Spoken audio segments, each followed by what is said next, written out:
You're listening to the Tumbling Saber Podcast, a member of the Star Wars Commonwealth Podcast Network.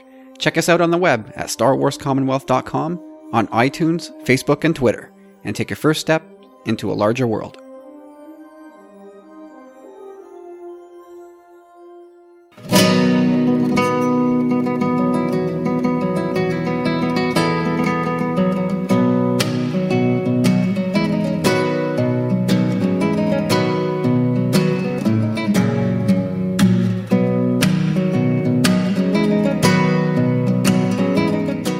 Welcome back, everybody.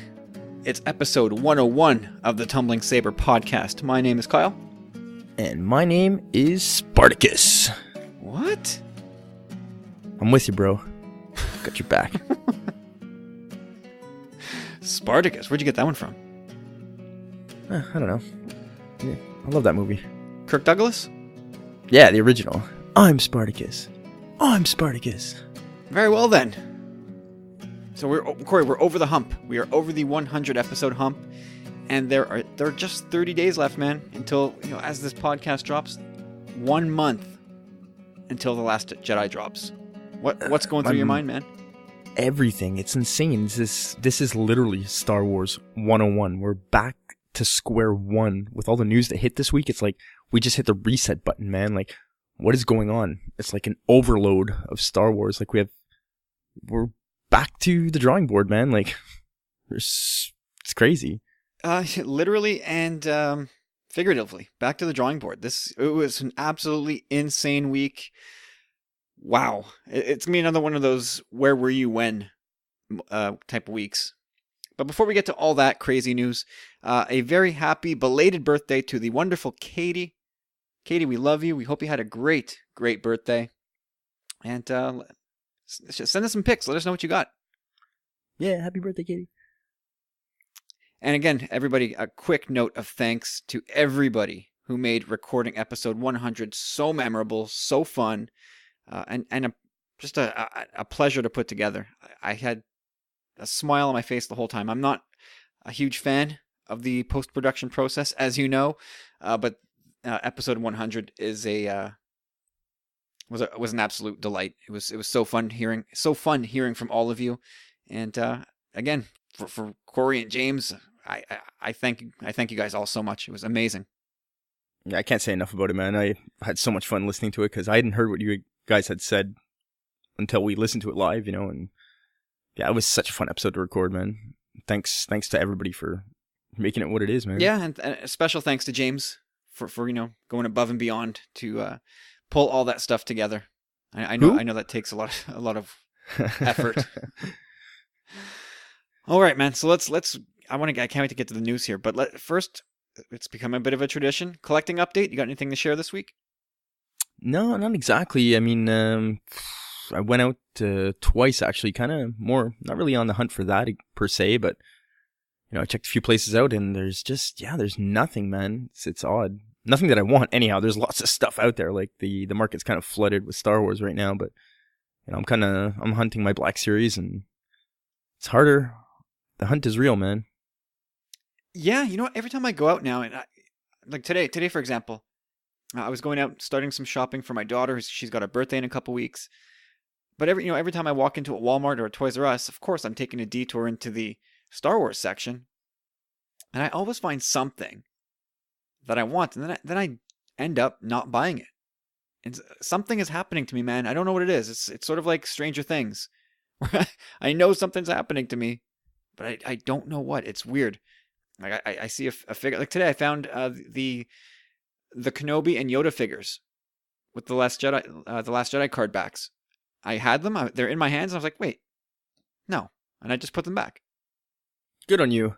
I got suckered into it. Like had it been like Jedi Master Luke, not Jedi Master Luke, the traveling costume Luke. The second wave. Yeah. The second wave Luke, the General Leia. Had it been those, sure, I would have been all over those. Yeah, I got them. I haven't found them yet. I've seen one Luke actually, to be honest, and Leia not in stores. I actually ordered her a while back when I got the Rex. Well, if Wave 1 has shown me anything, it's that if something is not readily available when you're in that store, just wait. Everything comes due. Everything shows up on the pegs at some point. I did see the Akbar / First Order Black Series. Did you want that? I do, but I'm not really interested at that price range. I mean, and the Imperial officer is kind of like whatever. Like Akbar doesn't want more Akbar. It's all Akbar all the time.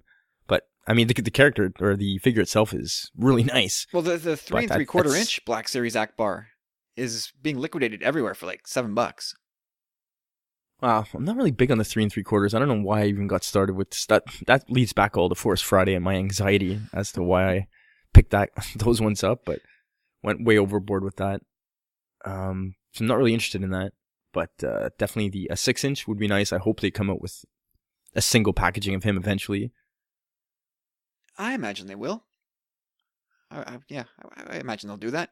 I did pick up something this weekend. Actually my wife found it for me. The Darth Maul and Seventh Sister 2-pack. Ooh. Which is pretty cool little score. Yeah, I want that. You can't have it. It's mine. But I honestly though, I do. That's on the list just because it's Rebels related. No, it's a cool little set. I've never seen it before on the pegs. I've seen pictures of it. Never saw it in stores. So my wife sent me a text with that image. Do you want this? $10. Do it. Yeah, she was at a liquidation warehouse and it had all kinds of Black Series stuff. And yeah, that 2-pack and the Baze and Stormtrooper one. Yeah, cheap prices, man. So that was I almost picked up the Snoke throne set today. I was at an EB Games and they had it on the shelf, and it was actually on sale. How much? $40. Oh wow, you should have grabbed it. I was going to. I was just about to, and then I noticed the box was really badly dinged up. Mm. And it's probably a figure I probably would have unboxed anyway, and displayed that throne set. But yeah, you know what? Forget it. Yeah, you keep the box anyway. Like, yeah, it's not cool. So that it stayed there. But the Force Ghost Obi-Wan was discounted. It was down to like $25. They had a few things. They had that 4-pack of the blue Royal Guard from the Phantom Menace, and then the red guard and the black one and the Praetorian Guard. That one I want too. Which EB Games is this? That's the West Island one, Point Claire. I'm gonna have to make a stop there this week. More Funko Pops than I've ever seen in my life in that place. I want to give a shout out to Stubaka, who pointed this out to me online. A New Hope 40th anniversary soundtrack on vinyl is coming down. God, it's going to be $150 set, but I don't know how I'm going to be able to lay off that thing, man. It just looks amazing. It comes with this, I think it's a hardcover book inside, and it's a 3-disc set. I really badly want this thing. Not as badly as I want X-Wing Luke. You had to go back there, huh? I'll never stop, man. Oh, man. Ever! I can snag one of those super sonic sets of headphones from work, bring those home, grab a drinky poo, and just turn the world off, man. Listen to that A New Hope greatness. That soundtrack is just the bomb. But anyway, okay, on to the news, man. Like sometimes the gods just smile on you. Like, can you imagine if like the landmark news we got this week had arrived 1 week earlier, so that we were trying to navigate our 100th episode while talking about these bombshells?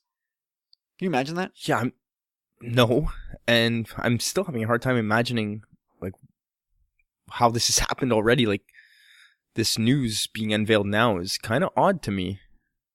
But I mean, thinking after having thought about it, I think there's a few reasons behind that. But still, I think it's it's heavy stuff, and we got so much Star Wars coming in the future with The Last Jedi, then the Han Solo right after that. Then we might go into a bit of a lull. Well, we don't know, but I think we'll get there. We'll get there. So first of all, we'll talk about it. Rian Johnson and his new trilogy. Where were you when you heard this atomic bomb news? I was actually sitting on my couch, man, and you had sent me a message. I was actually just about to leave work too. It was like maybe 4:45, something like that. 4:30, 5, getting close to 5 o'clock, ready to leave, and just your Star Wars world is turned upside down. I couldn't believe it. So what was your knee-jerk reaction to this news that we're getting a new trilogy? I almost was, like I said, in a bit of shock. It's crazy that they announced it to me still. Like I just, especially the fact that, Rian Johnson's at the helm. Like, what a hell of an endorsement. Like, it doesn't get any better than that. Like, but at the same time, it puts so much pressure on this movie. But again, on a different angle, it kind of draws attention to the film, right? Like, it could be like a promotion technique. That's the way I'm seeing it at this point. Like, let's unveil it now just so we can get more people to come see this film. Maybe. I mean, I don't know anybody who isn't planning on seeing this movie anyway. But you're right. This is the ultimate vote of confidence, right? Like, yeah, it's crazy. They my God, yeah. Lucasfilm must be so excited about this movie, or so pleased anyway with the possibilities that have been folded into the storyline, that they're just like, here, take the keys, man. It's all you, baby. Well, it's not a show at this point. Like, Kathleen Kennedy's spoken so highly of him throughout. And yeah, that's it, man. It's like they have full confidence in him, which is amazing. So yeah, I mean, like, he just gets it, it looks like. Well, let's talk about the timing here for a second. So Bob Iger was on an earnings call, and it's not uncommon to drop this type of news on an earnings call with your shareholders. They kind of always get first dibs on this type of news. But one thing that I think is going unspoken in all this is, with all these things coming in 2019, Bob Iger is leaving Disney in 2019. So what he's going to want to do is just pump up Disney stock value as high as he can. So why not announce to his shareholders, announce to the world that, yeah, we've got 3 more movies coming. Here comes $6 billion more dollars. Another TV show. Who knows what that means to their coffers? So I don't know if stock price at the time he leaves dictates his golden parachute. But I got to imagine it's all very strategic for him. That's an interesting point. That's a good look at it. I wasn't aware that he was leaving in 2019, but yeah, obviously, like, I'm totally. It seems a little skeptical or cynic at the same time. Yeah, sure. No, for sure, this guy wants. Well, it's one of those things we don't care about, right? We don't care about Bob Iger. We don't really care who's running Disney, as long as good stuff keeps coming back. Right by. Yeah, as long as they're doing right by Star Wars, it's fine. But I mean, don't have your personal agenda in, like, pumping out all these films to make money. I guess be a part of it, but that's kind of naive to think they'd actually think that way. Yeah. But either way, they got the right guy, and they're happy, and they think this is the right direction for the franchise. Then I'm all for it, man. And we haven't even seen this film, and we've all been so stoked about it. Like, a lot of our friends have just been on the same page, just saying, there's something special about Rian Johnson, it seems like, and we all kind of have this feeling about him, and wow. Yeah. Well, let's read Lucasfilm's statement. So, this was Thursday the news came out for this? Yeah, I believe so. So, Lucasfilm is excited to announce that Johnson will create a brand new Star Wars trilogy, the first of which he is also set to write and direct, with longtime collaborator Ron Bergman on board to produce. As writer-director of The Last Jedi, Johnson conceived and realized a powerful film of which Lucasfilm and Disney are immensely proud. In shepherding this new trilogy, which is separate from the episodic Skywalker saga, Johnson will introduce new characters from a corner of the galaxy that Star Wars lore has never before explored. We all loved working with Rian on The Last Jedi, said Kathleen Kennedy, president of Lucasfilm. He's a creative force, and watching him craft The Last Jedi from start to finish was one of the great joys of my career. Rian will do amazing things with the blank canvas of this new trilogy. So a few interesting things in there, Corey. The first of which, let's clarify this. I think most people get it, but some people don't. Believe it or not, there was some backlash against Rian Johnson getting this vote of confidence, but he's writing and directing the first one, and yes, I fully understood that as well, and he's kind of overseeing the rest of it. Kind of maybe like JJ in this present trilogy. Maybe. I mean, I don't know how involved JJ was with The Last Jedi. No, it looks like Rian had complete control. But he was obviously in on the story group and all that. I'm sure of it. Like, he knew what was going on. Oh, I'm sure. Well, as soon as Whisper started, as soon as his name started being spoken about as taken over, I'm sure he was in like a dirty shirt. But yeah, I think that episode 8 was definitely a Rian Johnson thing, start to finish.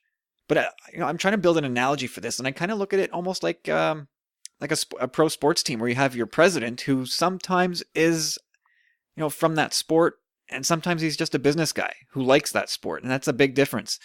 And then you have the director, who's a bit like the coach, and in between, currently it was Kathleen Kennedy, I would say the president, and then you have JJ or Ryan. Those guys are the head coaches. But in between, you need a general manager. And I feel like Rian Johnson has sort of been elevated to general manager, the kind of the go-between between the president and the head coach, someone who can speak both languages. And maybe that was one of the links in the chain that we're missing. We had all this turmoil with Rogue One and the Han Solo flick, and even Episode 9. Maybe they've recognized that there's too big of a void. So now Rian Johnson steps in and maybe helps to smooth that out.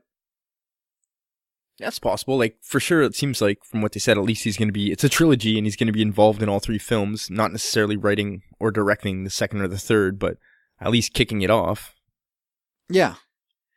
So yeah, when this whole thing first came out, and I think I saw the tweet, and it was like sizzling fresh, like someone had just clicked send on this, and I saw it. And you sent it to us right away. Oh yeah, I posted it to our Twitter page, our Facebook page. I put it in the TSW group, and I sent it to you guys. Like, I was just freaking out. I felt like I was alone in those moments. And I'm talking like, incredible. Like, you sent it, I saw it. I went on my timeline on Twitter. It was posted once or twice. I waited 2 minutes. I went back, and my timeline, I was like, scroll. It was just updating. Like. Yeah, no, I got in right before the massive explosion of tweets, and when these big things happen, I tend to look and go, wait a minute, is this legit? Like, are we being trolled here? Is somebody pulling a fast one? And I looked at the account, I clicked on it. No, that's the Star Wars account. Let me read that tweet again. Oh my God, let me read this statement, and I'm just like, wow.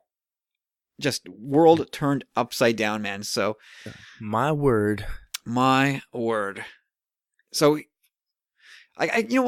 before we really dive deep, I guess we should have known something was up, right? Because all these guys, on the Kathleen Kennedy side, they're just gushing about Rian Johnson, and he's talking about how it was like the time of his life, and he had total control, and it was just so much fun, and holy crap moments between the focused work and holy crap moments, right? He said that in a behind the scenes clip. Oh yeah. But these guys love each other.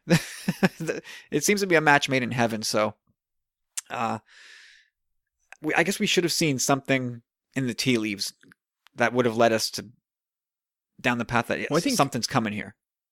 Well, I guarantee you, at least in the past, somewhere in the last 10 to 20 episodes, we've definitely said that Rian Johnson should and most likely will be directing another Star Wars film at one point. Well, when Trevorrow was bounced, people were like, give it to Rian. Do it. Oh, yeah. There was some pushback saying, well, maybe the dude's a bit tired, maybe he wants to move on to other stuff. And then JJ was brought in, and we go, oh, well, see, they did offer it to Rian Johnson, but he must have been just exhausted. And we left it at that. Said, all right, we got JJ. That's probably going to turn out pretty well. Let's just move ahead. But I think we can probably connect the dots now and go, it's so much bigger, Corey. They had a much bigger operation in the works. I wonder for how long, to be honest. Like, it's probably something that's only come up, I would say, in the last 5 months with them.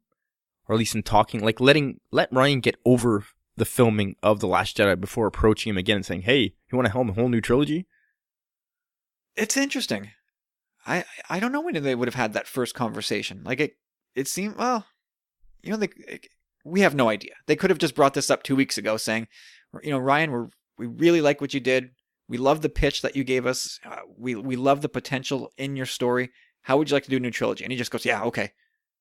Or they, the pitch he gave them way back when he signed in for The Last Jedi. Maybe it was then they said, and this is, we want to do this next if it all works out. And they said, well, let's just sit on this. And oh, you know what? I just had a bit of a flashback. I wanted to tell you this, actually. I never wrote it down. When you asked me where I was sitting on my couch watching TV because I was actually working from home most of this week. And I swear to God, I was looking for something on my Twitter timeline. And I was scrolling and I was scrolling and I was scrolling, going back in time.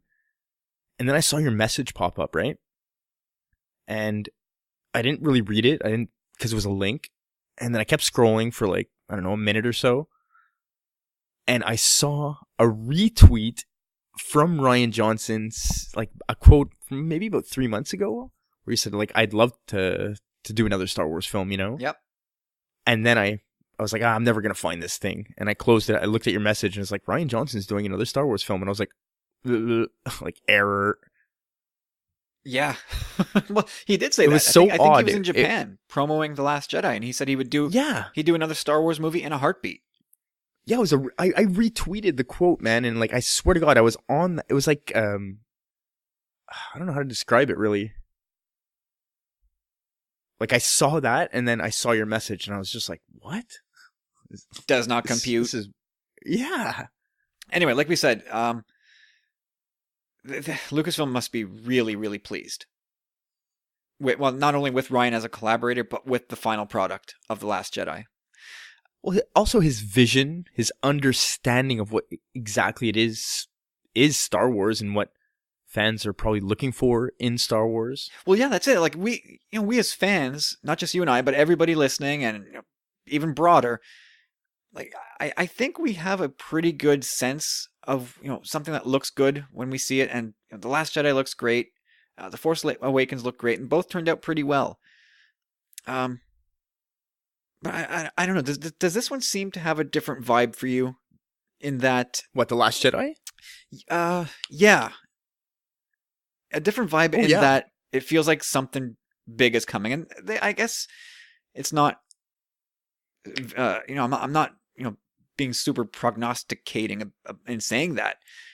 We know this movie's gonna shock us and do some crazy things, but it feels like this guy, maybe Lucasfilm feels it the same way we feel it, but he's really got his finger on the pulse and the spirit of Star Wars.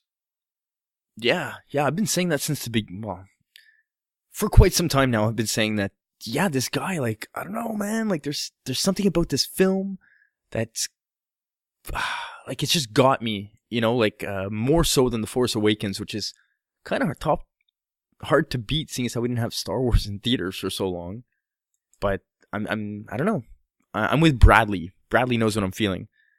Yeah, well, like there's just something mystical, kind of almost about it. I don't know. There's something really magical about it, man. That's why I keep telling everyone, relish these times, man, because this is, again, the empire of our day. Like, something's coming. Well, this one is like the promise of something, like a discovery of something. Like something that's just going to leave us slack-jawed. And part one has that potential too, and we were all super impressed with The Force Awakens, but this one seems like it's going to just open the floodgates to new stuff. And I think that's what makes it so promising. But what's funny? Makes it so interesting. You know what's funny? We've talked about this a bunch of times over the last 100 episodes about putting things in the vault. And I didn't see one person, and mind you, we don't have any release dates yet, but I didn't see one person, not one, saying, they should have waited before going down this route. They should have taken a break from all this Star Wars stuff. I'm a little surprised, to be honest. I don't know how I feel about that break thing. Oh, in this time, don't backpedal you. No, I want one at one point. I do. I really, really do. But well, I think we can both agree that it's not coming anytime soon. Oh no, not in the next decade. It's insane. This is what I was saying at one point to a couple of friends, that like Star Wars is really marking the days of our lives, if you will, in a way. Well, sure. It's if you love it enough, it's just setting. The signpost. It's setting the dates. Yeah, that's it. The signposts are there. The mile markers are there of your years, of your life, just movie by movie almost. Like, we have the next 10 years planned out, most likely, if you think about it. Possibly. Well, we'll touch on that too. But yeah, you're probably right. I mean, think about it. 10 years from now, we'll be celebrating A New Hope. And in between, we're... The 50th. A New Hope's 50th. And in between, we're going to get Episode 9, Han Solo, another trilogy, and probably other standalones on top of that. So the idea of getting a break is not coming until, at the earliest, 2027. At the earliest. Like, hopefully, if we, we gotta eat well, stay healthy, exercise, and, eat fish, eat a lot of vegetables. You might live that long to see this break. Yeah, I love some chicken meat. But yeah, man. I mean, 10 years from now, oh my God, you're gonna be pushing 50, bro. Yeah. Body-wise, I'll be 50, but Star Wars, honestly, keeps me feeling like... 12. Something like that, yeah. Not going to lie. But, okay, so we've had a few days to sit on this news now. And I'm thinking about it, and I still think this is true. I think this is the boldest thing to come out of Star Wars since George Lucas, a young George Lucas in his 20s, had the idea and decided, yes, I'm going to go ahead with this crazy space fantasy. Like, I think this is the boldest thing since then. I can't disagree with you. I mean, the prequels were kind of a given in a way. Yep. The sequel trilogy, once Disney got their hands on it, no surprise. But I mean, that was a surprise to all of us, but not necessarily bold. Like, of course you're going to try and monetize that thing, right? Oh, for sure. Of course they were going to play off what we love. I didn't see a new saga coming out of that right off the bat. But yeah, I mean, this is it, man. This is the new saga. Like, they're taking Star Wars in a different direction. We've all been talking about it for a long time. When are they going to actually go ahead and do this? And the time is nigh. Yeah.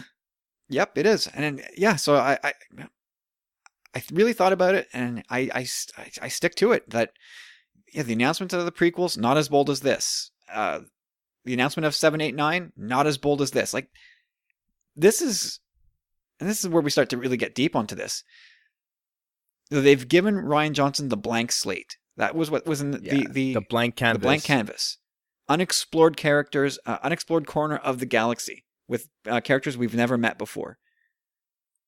Like, I have to give Lucasfilm credit. I didn't think that they would be so willing to break away from, the Darth Vaders of it all, the Yoda and Luke and all these iconic pop culture like monoliths that have stood with us for 40 years. I didn't think they would be willing to break away from that because it's just so easy for them to market that. And we just, we're Pavlov's dog. They dangle that in front of us and we just open our wallets and just throw more money at them. But they're boxing that up. In a way, they're kind of they're putting something else in front of us now. And are we going to react the same way? I think they're probably banking on us having the same reaction, but you never know. And that's why I think this is bold. Like, they're not going to lean on Vader and Luke and R2 and 3PO and X-Wings and all that stuff that we've come to love. It's going to be something completely different, yet still called Star Wars. Yeah, it's insane. I just thought about this now. Like, I'm just thinking about seeing this movie when it actually comes out now. And I'm like, oh, like it's killing me already. Oh yeah, and it's going to kill us until we start seeing, getting our first look at what Rian Johnson is really planning here. But we talked about this just a couple weeks back in episode 99, and Ads had a question for us about, what do we think Lucasfilm wants to do with the Skywalkers? And I said, they'll definitely do a trilogy, with episode 10, but it wasn't going to be about the Skywalkers. And I was sure that they wanted to get away from the Skywalkers because, as Luke says, it's so much bigger. But I didn't expect they'd go down this road. Like, did you? In a way, yes. Like, I've been saying it for a long time that we need to possibly go back in time to the early origins and stuff. I really want to see that kind of thing. I'm not saying that's what's going to happen, but in my personal opinion, I really honestly do think that that's where we're going to go. But well, it's, I mean, saying, yeah, like, that's I think what everybody's kind of picking up on here. Like the lore that he is going to drop, that Rian Johnson will drop in The Last Jedi, the stuff related to the Force Tree and Acto, and what is Snoke? Is this connected to Snoke? Does he go back this far? All this stuff that Luke's going to be talking about, those books in the Force Tree, are these new movies going to be all centered around that kind of stuff? I think that's kind of what everybody... unknown areas, the unknown regions. Like, it could all be connected. Oh, it very well could be. Absolutely. I mean, we still don't know enough about any of this stuff to make a call one way or the other, but... Well, I just want to say this, like, I fully 100% agree with you in the sense that the lore, the foundation that he's laying, and whatever bomb they're going to drop on us in this film, hopefully, and it's all speculation, but whatever it is going to set up somewhat a bit of the entry to whatever he's going to be writing in the future. Like, I really see them going even like, a lot of people have been saying Knights of the Old Republic. Very possible. Everyone kind of wants to see that, but I'm thinking even way before that, man. I'm thinking way, way, way before that. See, there's a lot of fans out there, and power to them. They, give us a KOTOR film adaptation. Bring in Revan. No. I'm not saying it wouldn't be good, but I don't think somebody like Rian Johnson, who's got his own ideas. I mean, this guy is like in the statement, he's a creative force. He doesn't want to be tied to pre-existing characters.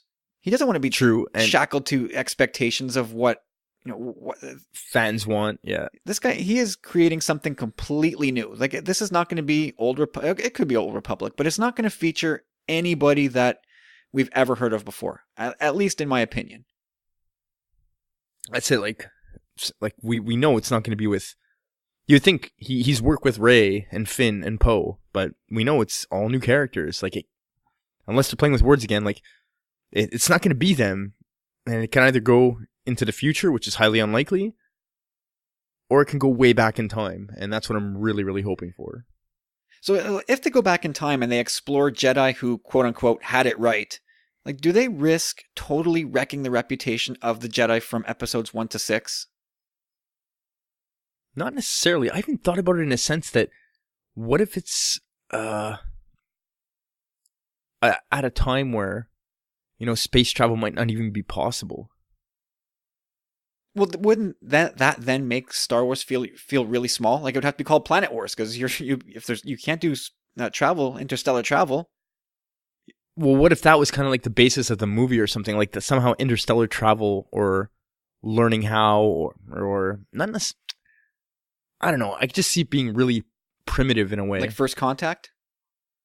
Not necessarily First Contact, but yeah, like at that point where they're... I can almost see it like Lord of the Rings-ish, and, space travel, maybe the first time it ever happens is something being similar to that of what's happening with the Lothwolves right now on Rebels. Maybe. I mean, that seems like a very Dave Filoni thing. I don't know if we're going to see Lothwolves for real. No, I'm just saying, like, wormholes created by the Force in a way. Yeah, I suppose it's possible. I mean, we know those two have been hanging out, right? So maybe they're exchanging ideas. And there's things that Rian Johnson have picked up on from Dave Filoni and goes, oh, geez, that fits perfectly into this thing I'm doing. I mean, it could very well go back to Acto as well, the first Jedi Temple that he's... Absolutely, see it as a vibrant community. Absolutely, it could. One thing that worries me, and I don't want to worry at this stage. I just want to be excited about this. But if you go far enough back in time, shouldn't things be really, like you've kind of said it, like a little bit more primitive, right? And things should evolve to become what they are in this time frame. But yet, if you're going to put a movie on screen, it's got to have that epicness to it. No, I kind of agree with you when you say Star Wars and Planet Wars. Like, yeah, there should have some kind of like I mean, you still have to have Space capital factor. ships, right? You got to have capital ships and big dangerous weapons, and you got to have all the ingredients that we currently have. But if you set it far enough back in time, then you kind of show a galaxy that's not really evolved at all, right? Not necessarily, because, civilization can kind of possibly go through cycles, right?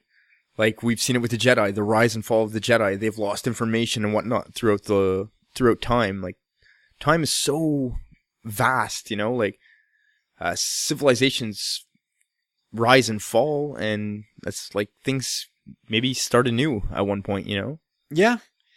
Yeah, I mean, I just want them to... I hope his new work, obviously, I know he would probably say that this, of course I would do that, but I want it to, like, respect what's come already and not totally undermine it. You know what I mean? Yeah, I know what you mean. Or it could be how this information, it could be the story of how the original information got lost, so you don't feel that way about the Jedi that you know and love.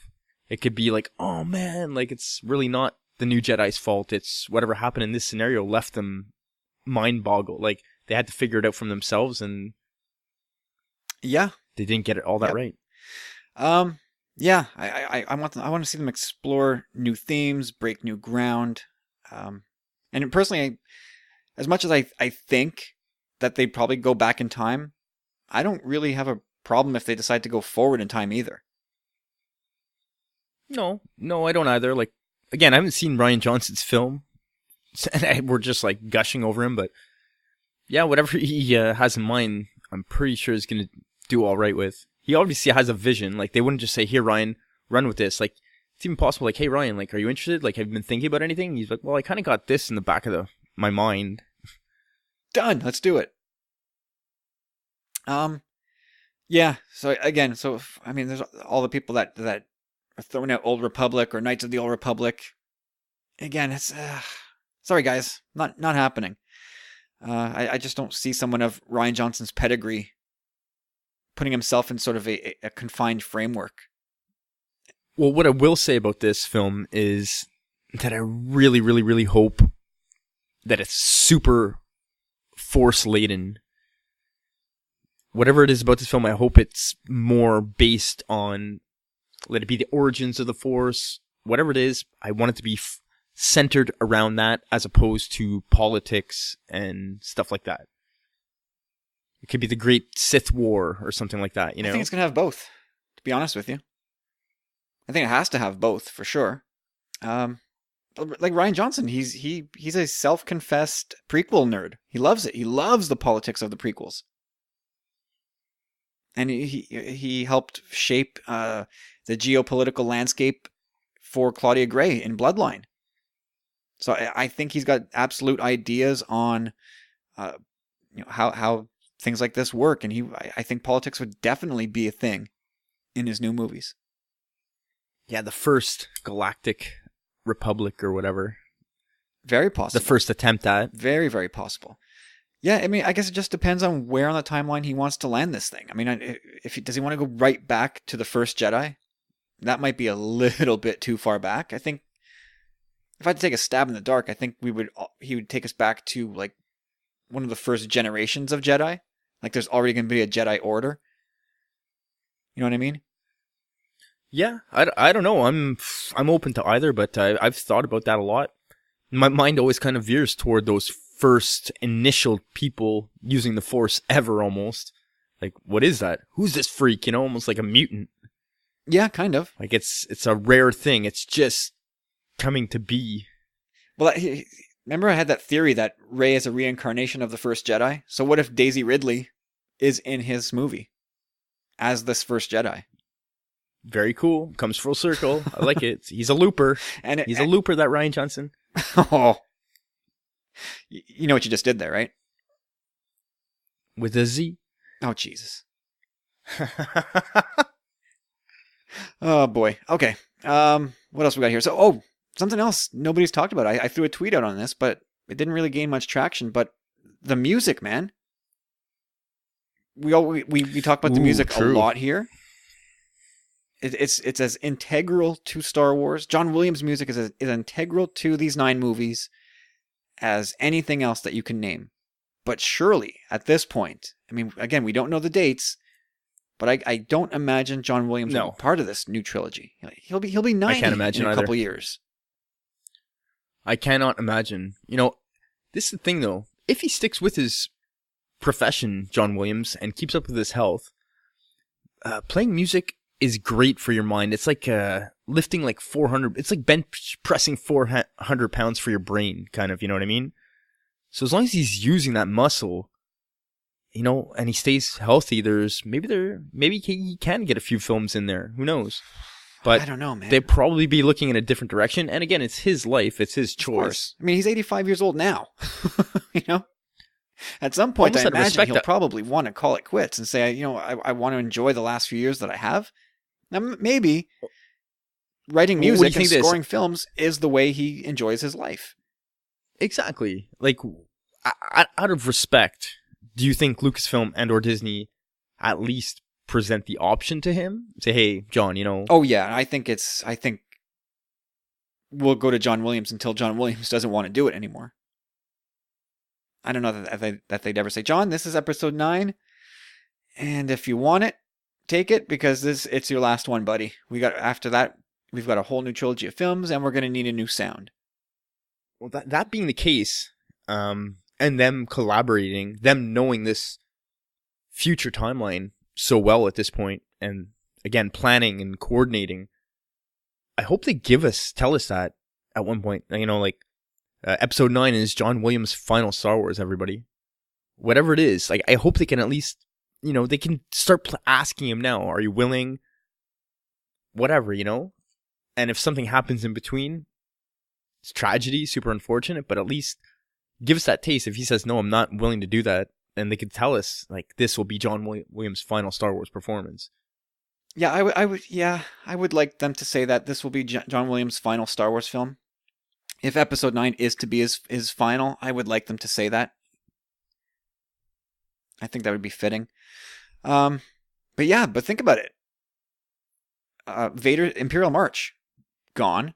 So many iconic themes. The only one that might stick around is the Force, which is a big one, obviously, but and the main title. Or maybe they change it. Maybe they change the whole damn thing. Who knows? Maybe the Chosen One will come into play as well, and they'll have Anakin's theme or Vader's theme. Possibly, but I mean, I think we can agree that the soundtrack is going to be totally different and under a ton of scrutiny. Oh yeah, the whole movie, everything about this trilogy will probably be under so much scrutiny.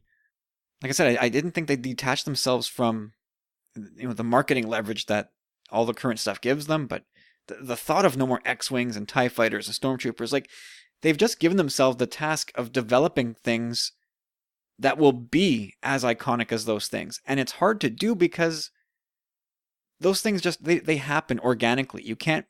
I don't know that you can plan for something to be iconic. Like, I don't think that George Lucas, when he put the hunk of junk Millennium Falcon out there on display, I don't think anybody went, that's an iconic ship. I think it became iconic because it's almost a character unto itself. And the way people interact with that ship, that's what made it iconic. But the design of it. The original design kind of looked like a Carillion Corvette, like the Tantive 4 there. Yeah. With the cockpit at the front of it, like the Millennium Falcon's cockpit right at the front. Yeah, I think that kind of morphed into Tarkin's personal ship, the Carrion Spike.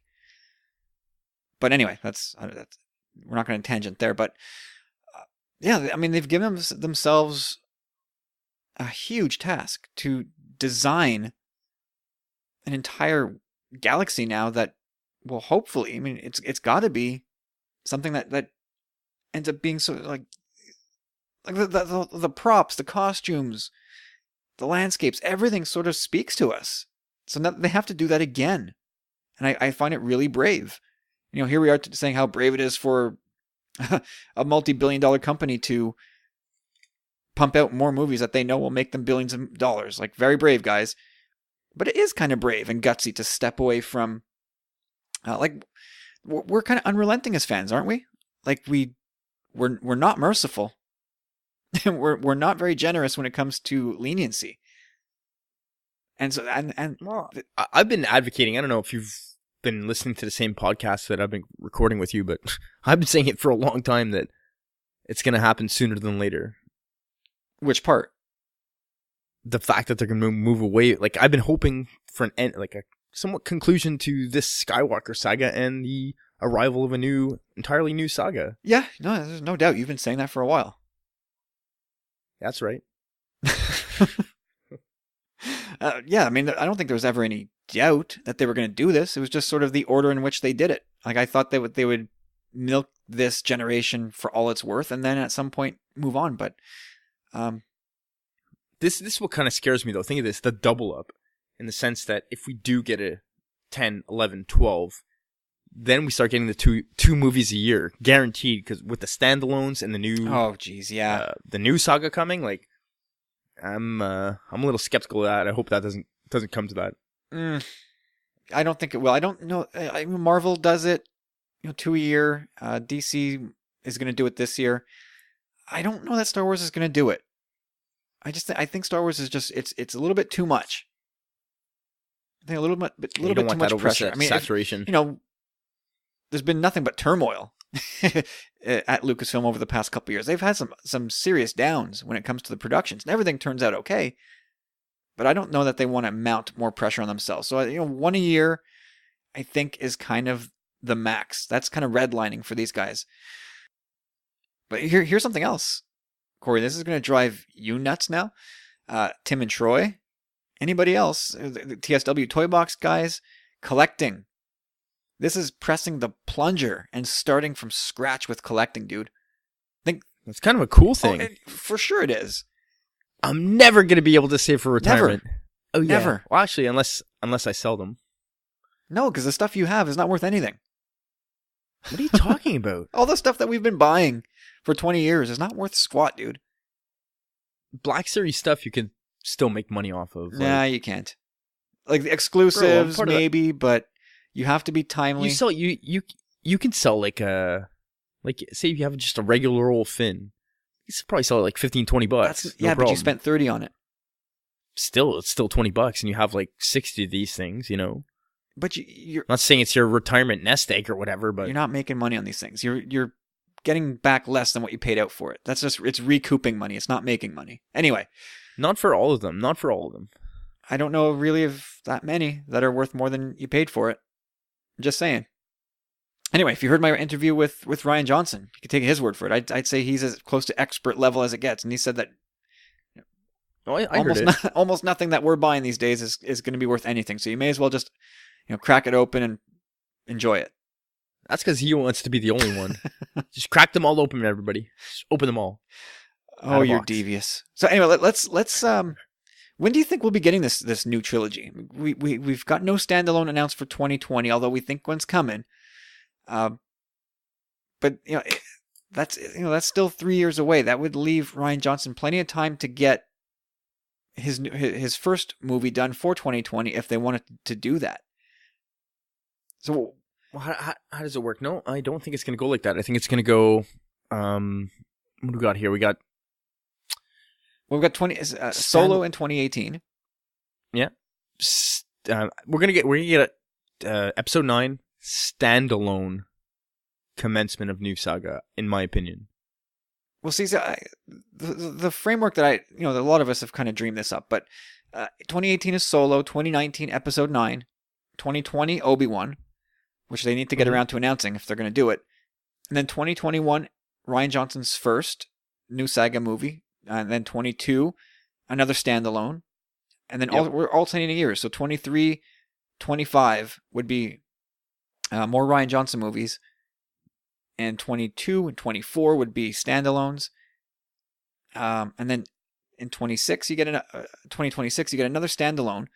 And then 2027, the 50th anniversary of A New Hope. Like that year, who knows what they're going to do. They could do anything from clear the decks and say this year is totally dedicated to everything Star Wars, starting with A New Hope, and we just honor this movie this year, and there is no Star Wars that year. Or I don't know. I don't know, man. Take a break. I mean, look what we're looking at here. If they do continue with the theme of anthology, then for sure we're pretty much, and a new saga coming out, we're guaranteed to have a movie a year for the next 10 years, which could be, like maybe you're right. Take a little break that year. Let's take a break till the 50th. Sit back, relax. We'll see what we got planned for the next 10 years. Well, I think 2027 is probably for sure they're gonna just do a full court press for A New Hope. That goes without saying. There's no question about that. I think the other question will remain: what other big thing will they do that year? Will there be another movie that year? Will that be sort of the, all right, guys, it's the 50th for A New Hope. This is where we kind of put our feet up. We're taking a break now for a couple years after 12 years of constant Star Wars material, and the cinemas are going to go dry for a bit. They could do that. That could be their opportunity to take a break. Or it just, they could make another new announcement, say, here we go again. And who knows, right? Who knows what they announce between now and the next 10 years? Who knows? So, man, crazy exciting times, Corey. What a time to be a Star Wars fan. That's what I'm like. If you think we've got a lot of Star Wars over the last 3 years, 2 years, we honestly haven't seen anything yet. We are just getting started. Well, that's what I'm saying. It's like really, that's what's the most surprising to me about this. Not the fact that they're giving it to Rian Johnson, which I'm amazed with, or the fact that it's a new, completely different saga. It's the fact that we're actually receiving this news at this time. Yeah, I mean, it was a bolt out of the blue. I don't know if maybe it's possible that things had leaked and it was imminent that things were going to leak out to the press. So Disney and Lucasfilm just out with it. Let's go. What's the thing? Like, I didn't hear a peep about it. Not a peep. Nope. Not a peep. But Just, also, I mean, all official. The Bob Iger investor call, that was planned anyway. So that could very well have been part of the plan all along. Okay, so we'll leave this as it is for now. I'm sure we're going to get more news on this as time goes on, and of course we'll talk about it. You know what this does? If anything, this news guarantees that we will be podcasting long into the future. We'll have a lot of stuff to talk about. Yeah, definitely. That's what I said. We gotta eat our chicken, eat our fish, eat our salads, eat our greens, exercise. Which I've not been doing because I podcast too much. Drink lots of beer. That is not the way to ensure your health. FYI. So Thursday news was not done there, Corey, as they also announced, Bob Iger also announced that there would be a live-action Star Wars TV series for their Disney streaming service, which is not a shock. This is something we all suspected would happen. They needed something to dangle to not only investors, but fans like us who need a good reason to jump on their streaming service. We have already got Netflix and Amazon and this and that. Why do I need a Disney one now? Well, guess what? If you want to watch new Star Wars, you're going to plunk down the money. But we don't have any info about this yet. But a lot of people are linking this to Dave Filoni. So do you think this live action thing is Dave Filoni's new project? To be honest, yes, I do. You do, eh? Like I do. I really do. I'm like 80-90% leaning that way, to be honest. Like, that's pretty much full on yes. We heard a couple of months ago that Dave Filoni he kind of took a bit of a step back from Rebels to start planning out his next project. But he was bumped up a level to like head of animation. No, like wasn't it like I think it was very specific about animation. But I specifically remember something about him saying he was taking a step back a bit. Like, he would still be overseeing things. So they were like, nobody worry. He's still overseeing everything with Rebels as it wraps up. But he's starting to plan his next project already. So he's handing some of his executive powers or whatever order was some of his colleagues but I clearly remember them saying that he's planning his next project, so that makes sense with this timeline.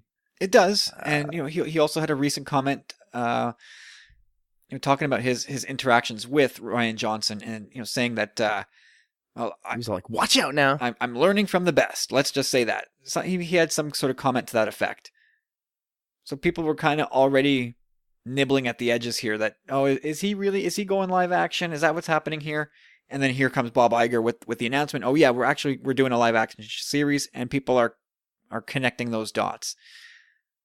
Maybe jumping to conclusions, but it seems certainly very possible. 100% possible. And this is something I really would prefer, actually, is Dave Filoni kind of overseeing the project as a general manager, like you were speaking about before, and then him kind of guiding different coaches or directors into the seat for 1-2 episodes, certain arcs, story arcs, maybe 2-3 episodes, whatever it is. But you can get all kinds of you can get female directors in there, anybody. They could be doing anything with this. It could be a complete mashup series where, different storytellers, different directors. Who knows? It could be absolutely possibilities are endless. Anything. Yeah, exactly. I wanted to read a part of Bob Iger's statement because it's just so damn eloquent.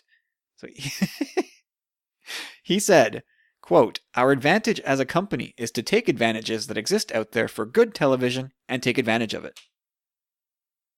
Wow, Bob. Did you write that yourself? That was that's Donald Rumsfeld level eloquence. That was amazing. Oh, jeez. Anyway, so what do you want? Have you thought about this at all? What do you want it to be about? Do you think this show will be connected to what Rian Johnson's doing with the new trilogy? No. I think they're going to be exploring a whole new aspect, I would think. You think this keep things fresh? You think this is going somewhere different too? Oh yeah, I don't. Maybe it'll just be within the if they want to keep us fresh, or not fresh, but they want to keep us the familiarity. They'll keep it within the time frame that we're in right now, anywhere from the Clone Wars and a bit before to where we're at now.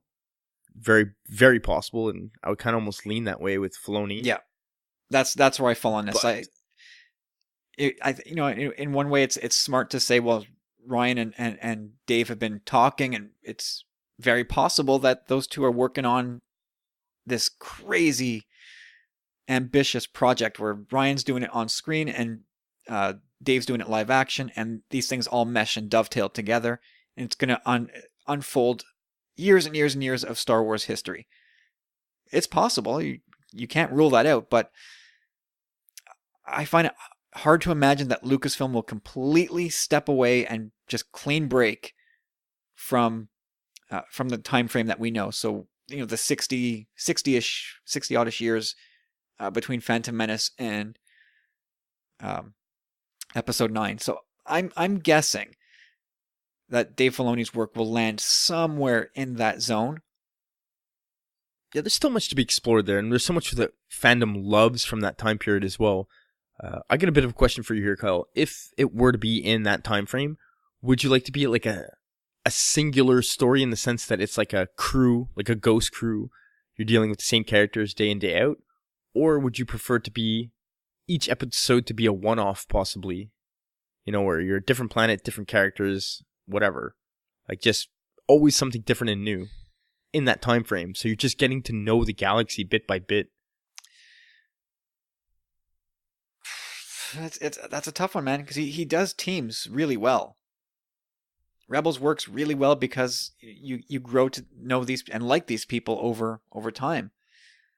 But there is value, I think, as well in exploring different nooks and crannies and saying, for one episode we're going here. Yeah, the possibilities are endless in that sense. You can do anything you want in any episode. I want to do a thieving episode. I want to do a mystic episode. I want to do an action episode. A pirate episode, anything.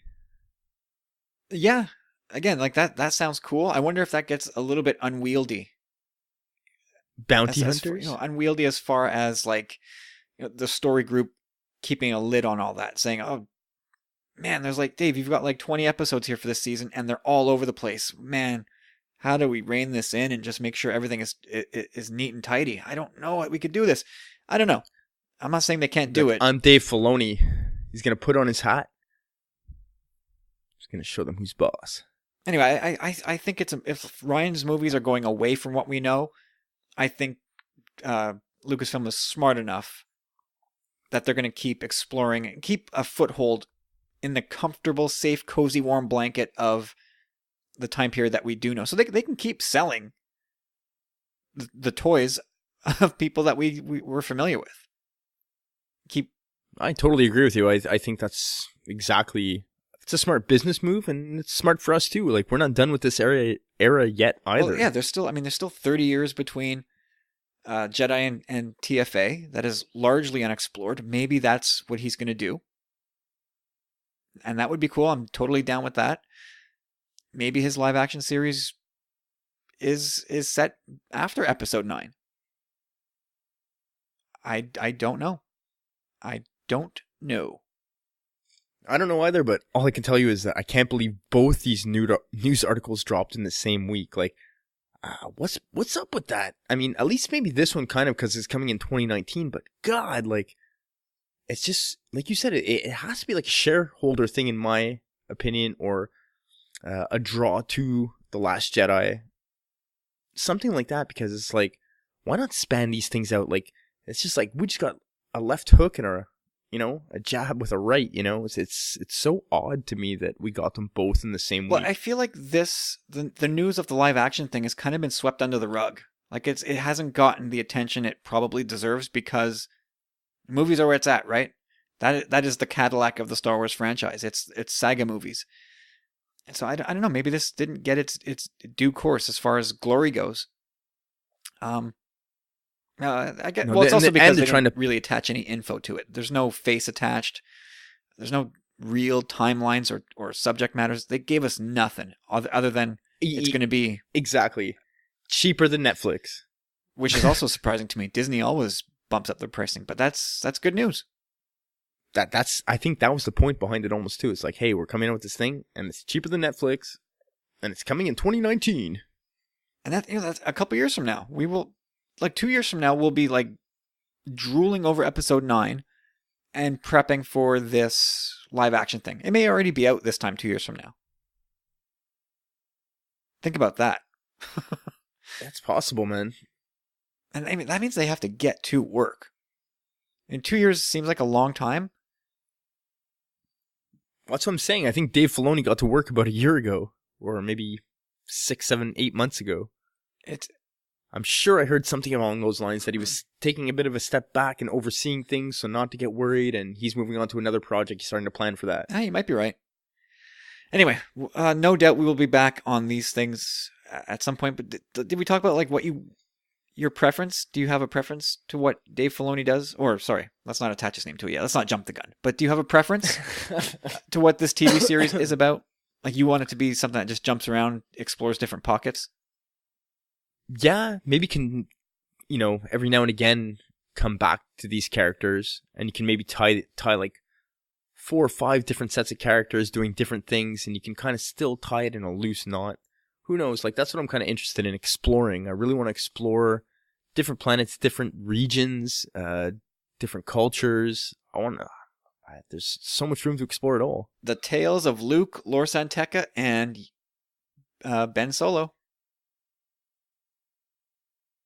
Yeah. You never know. All right, so now we can talk about a couple of news items that came out last week that, for obvious reasons, got bumped way down the list.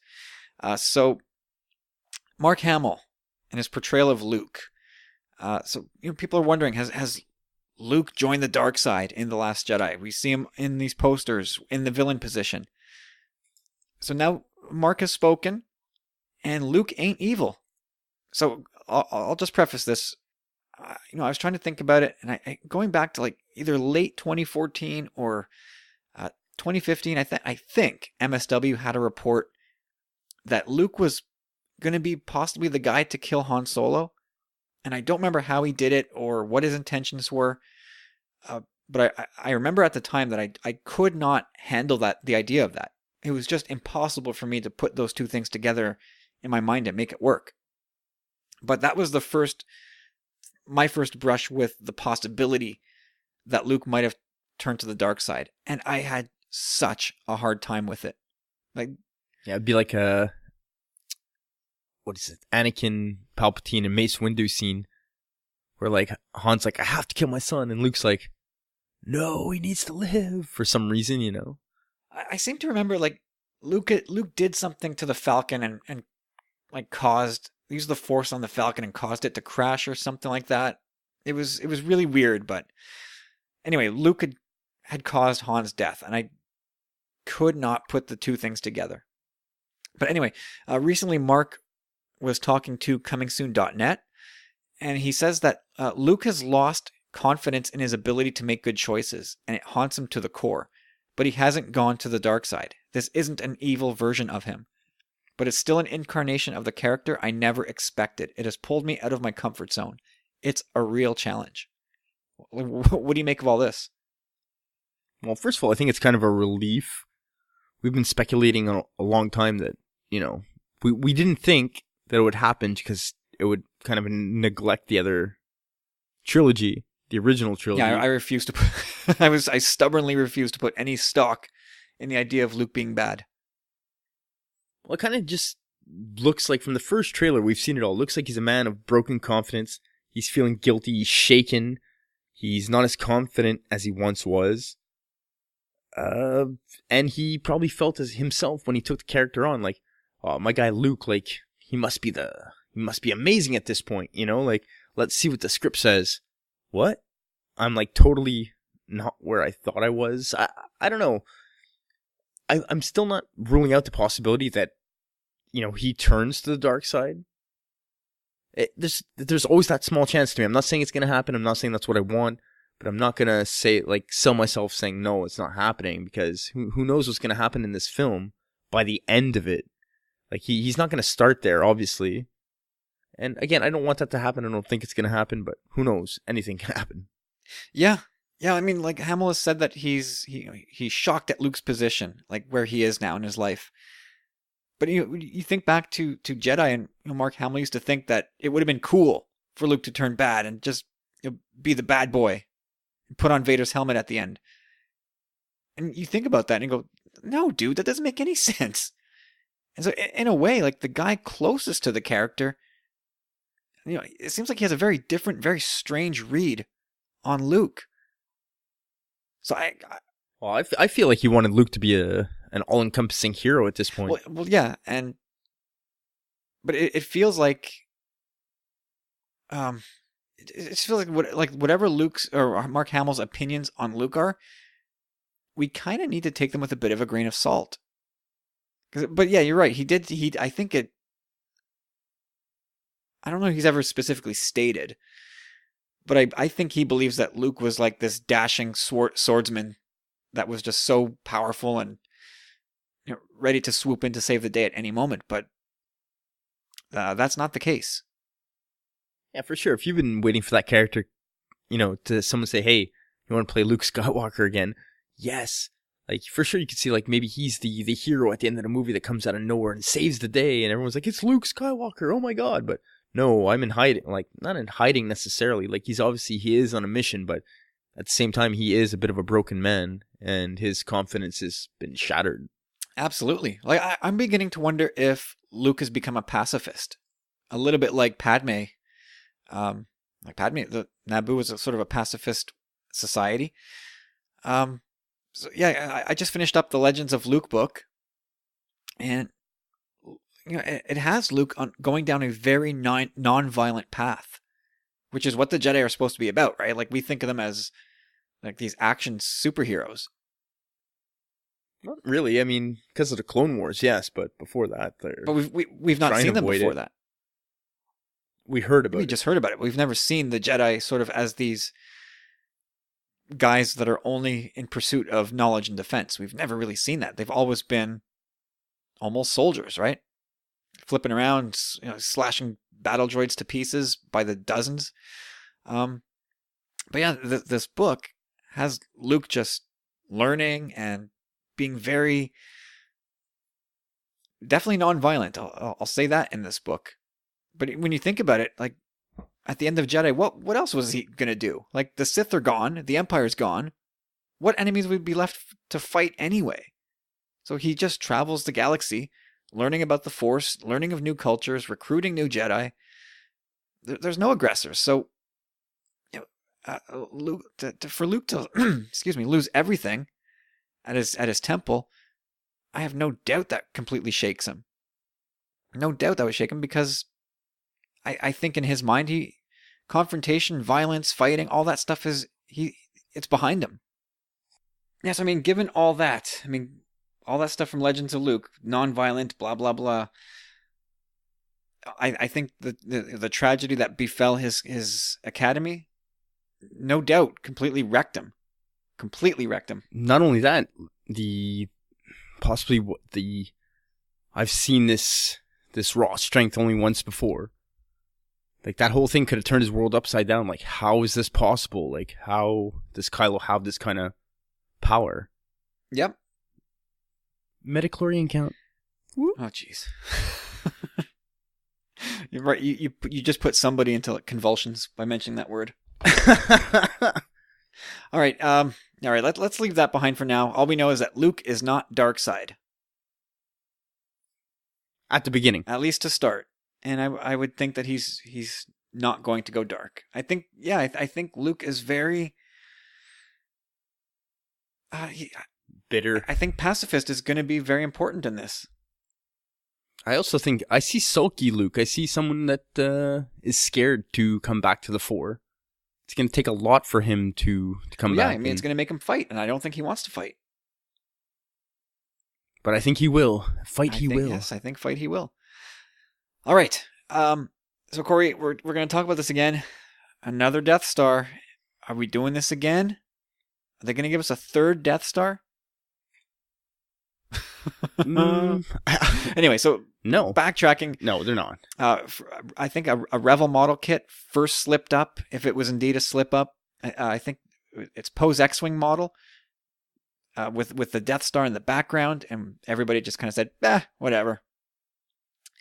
And now we have this. So now we're left kind of discussing, like, is this another smoking gun, or are licensees just looking for imagery to use for their merch, and it gets all the way down through production, and they've used imagery that either Lucasfilm didn't approve, or could it be the unthinkable? Another Death Star in the works. Like, what is going on, Corey? So, what do you think? Well, it could definitely be one of several things.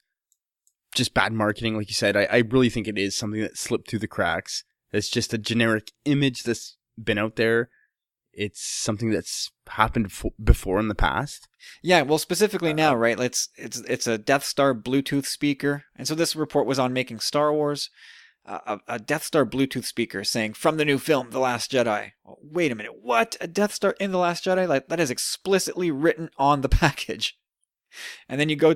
Yeah, that's kind of odd. There's another Revel kit with Kylo Ren's TIE silencer with the Death Star again prominently in the background. There's bed sheets with...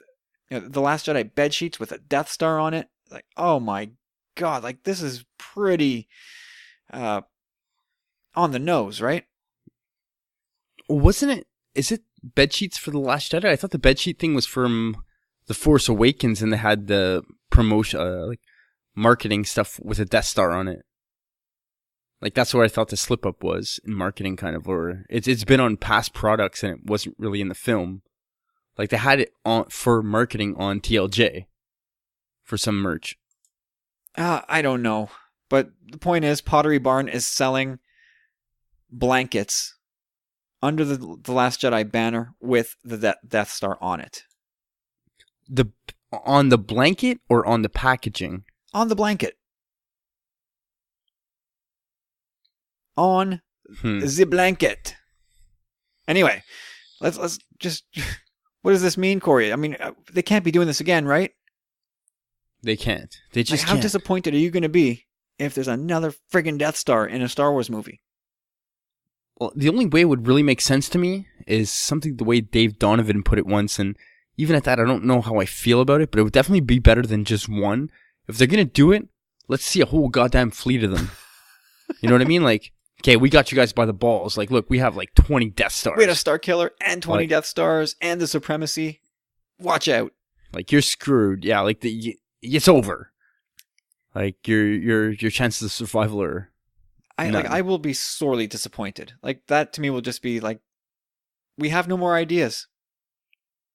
It's ridiculous. There's no way, after the amount of money and research they put into this, we've heard about Rian Johnson and his vision.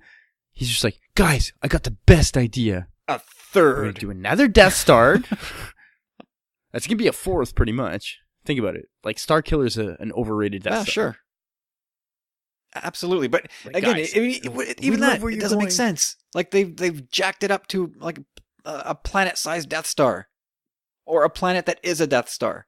And now you're going to downgrade that to just another Death Star? Yeah, you had a thing that just destroyed an entire solar system. Yeah, that is just really weird to me. And again, like even It can't the happen again. Supremacy. This thing is a 60-kilometer wide ship. It is half the size of a Death Star in itself. Yep, and it's going to pack a punch for sure. And we saw images of that Star Destroyer Dreadnought, like a 17-kilometer long Star Destroyer with that massive cannon strapped underneath. Like, they have their bases covered as far as like super weapons go and big, gigantic ships. Like, the Resistance doesn't have 100%. that, right? No, not at all. But, like, what if? What if it's just an idea so crazy? Like, it's almost blasphemous to think. But, what if this new Death Star, it doesn't belong to the First Order? What if it does somehow belong to the Resistance? Like, what if this is Leia's, like, secret pet project? or they found the remnants of a third Death Star being built and they took over it. Hey, that's a pretty good theory. I never even thought of that. Maybe. What if Leia has been continually using funds from the Mines of Crate to build herself a super weapon? Like, what if this is, Leia, after all this time, she's pushed too far. She's lost her husband, she's lost her son, her brother is lost in the universe, no. and It takes no. She would have had to start this project years ago. maybe she did. Well, that's what it would have to be.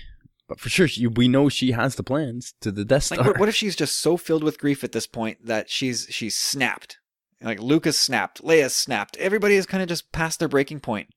Like, remember, we knew in The Force Awakens she had this sledgehammer ship. It was supposed to be like her super weapon, Battering ram. which Yeah. maybe it became the Hammerhead Corvette from Rogue One. But maybe they said, From Rebels, you mean? yeah, Rogue One and Rebels, right? I know. I'm joking. But what if they've bumped that up, saying, "Oh, let's give Leia an actual super weapon. Let's give her a third Death Star." And just look at images of her. Look at that really dark gown she's wearing in this movie. Like, she looks a little bit dark in this, right? What if they've taken all this up a notch with Leia? Like, maybe there's something out of left field. I like that theory. I think it's pretty interesting. It would be the only way that would kind of make having another Death Star interesting. Again, I don't think it's happening No. whatsoever. I think it's just I'm just throwing it out there because it no, I think doesn't it's- mesh with her character. I'm No, throwing not at poop all. at the wall here, seeing what sticks. It's the best poop at the wall because if the First Order has one, that's not sticking for me. Like, at least Leia's Death Star kind of has a chance. Well, like, we know that Rian Johnson and Carrie Fisher worked really closely together, right, to get Leia's lines and character right in this movie. And I don't know how much she's in this, but it seemed like that's those two people. Like, that's the only scenario like this. Like, we don't hear about Rian Johnson spending all kinds of time with Poe or with Mark Hamill or Daisy, refining lines and spending hours and hours together alone in a room, just distilling phrases and words down to get just the right thing. Yeah, but Carrie Fisher's a writer. She's always been involved in that process. No doubt. But it seems like, it almost feels like if to frame it this way, and with something crazy going on with Leia, it took two of them to really approach this properly, because the character of Leia has taken a left turn here, and Ryan needed Carrie's help to help shape this. I don't know. I I got don't you. know. Like I said, I'm throwing stuff at the wall here. It's not happening. There's no goddamn way they would give this guy a whole brand new saga if he's like, we're using a Death Star again, guys. We're cool. They're like, we love the Death Star. Make 3 more movies. You're in. Yeah. There's no way, with the amount of research and money and marketing they do, having their pulse on fandom, there's absolutely no way. I just think it's probably someone's sick inside joke. It's like, let's print a few Death Stars and get people all riled up. Hey, how's this for an even nuttier idea? Not necessarily related to this, but what if Luke's line of only seeing that raw power only once was in reference to Leia? In reference to... Ooh. Like, we've been given very small teases in, Aftermath and Bloodline maybe, about how Luke has sort of showed her a thing or two about the Force, and she chose to focus on politics. But that's kind of a very superficial, detail. Like, there's no context to that. What if Luke did sit down to train Leia, and she just showed such raw strength that she was like, whoa. I like that rabbit hole because, everyone's always either said it's either 100% Kylo, maybe Snoke, but I've definitely never heard Leia. What if it is Leia? What if she's the one that is just, and that would, I'm going to force this. I'm going to shoehorn this into my crazy theory that Leia's got this raw strength and she's come unhinged a little bit, that her son's gone dark and killed her husband. Oh man. Things start to get a little bit weird here, right? Like that's a very, very serious left turn. That'd be pretty cool. I like that. That means we could see Force Ghost Leia. It would open that door. And based on what we think we know about Leia, she doesn't know enough about the Force to actually pull that trick off. But what if she's the Virgins? Like, who was it recently you'd said that they'd originally planned for Leia to be the more powerful Jedi? Yeah. And from a certain point of view, he was hoping to train Leia instead of Luke. She was, I think that was more of a maturity thing. She had a higher medical learning count. Stop! You're putting someone else into a seizure now. Anyway, I just threw a whole lot of crap at the wall here, people. The idea of an unhinged, Force-using, raw strength Leia who's also got a Death Star in her garage that she's ready to use. Yeah, that is some crazy stuff. That's some man. Heavy stuff. Woo. Yeah. I gotta stop drinking peyote. Good for you, Co. All right, that is it for the news. We'll come back with ads and brads. We should call it brads from now on. Ads and brads. That works. All right. Binary Sunset listener question segment coming right up.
All right, there goes the inimitable ads. Thank you, sir. Thank you so much, man, for your kind words about episode 100.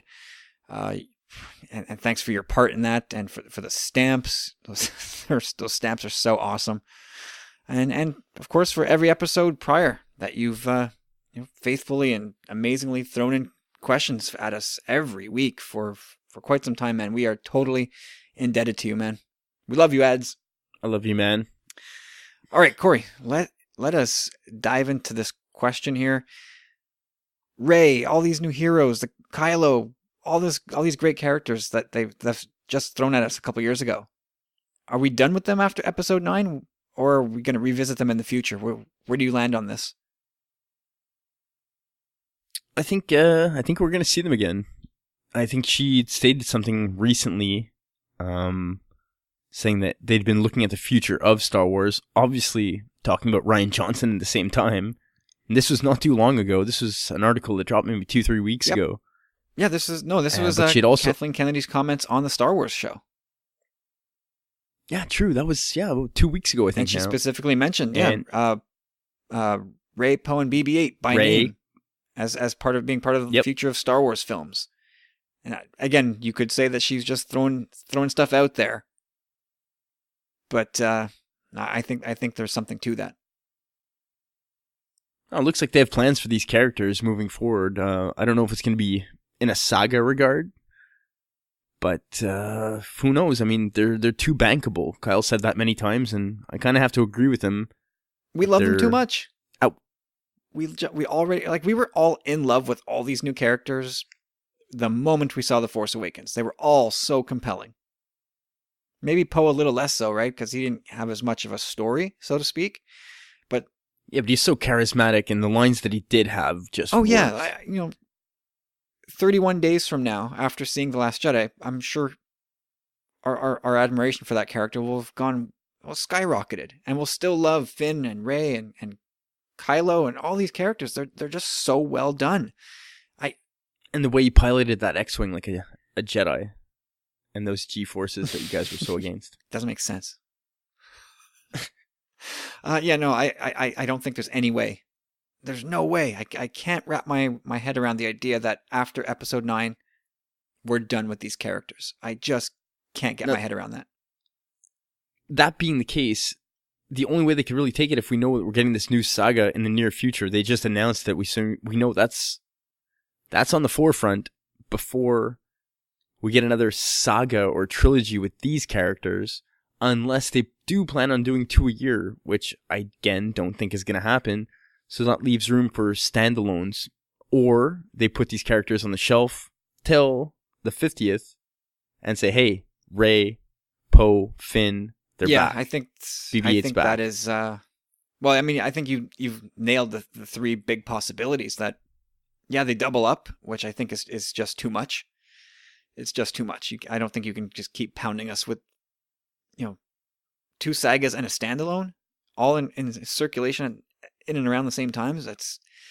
That's too much, dude. I think most people would agree, even though we all say, "Oh, give us as much as you can throw at us." I think that is a little bit too much. But yeah, I like the idea of in 2027 saying they're back, baby, and you can see them you can see Kathleen Kennedy bringing out Daisy Ridley on stage in 2020 at Celebration 2027 to announce episode 10 or whatever you want to call the saga that follows up episode 9, and they bring out Oscar Isaac and John Boyega and all the maybe Adam Driver, maybe not, I don't know, but they bring all these characters out and say, yep, we're going ahead with episode 10. Or it's possible. And you said it too. Another interesting possibility is standalones. Could Poe carry a standalone film? At this moment, I don't know. Rey certainly could, I would think. Is that fitting for the character? Does she belong in the big epic saga movies, or could we get a Rey standalone film? Yeah, I mean, who knows, man, to be honest. I've thought about that as well, and that's what makes me feel a bit uncomfortable about that. Like, Kathleen Kennedy having stated that, yes, we have plans for these characters. Again, like you said, you can't really take that. You got to take that with a grain of salt, because it really just kind of spoils the current trilogy, in a way.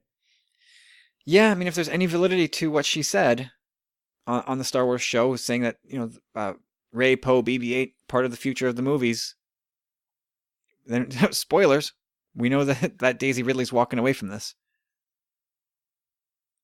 Or it could be an origin story for her. I got dropped off on Jakku when, but we don't want that.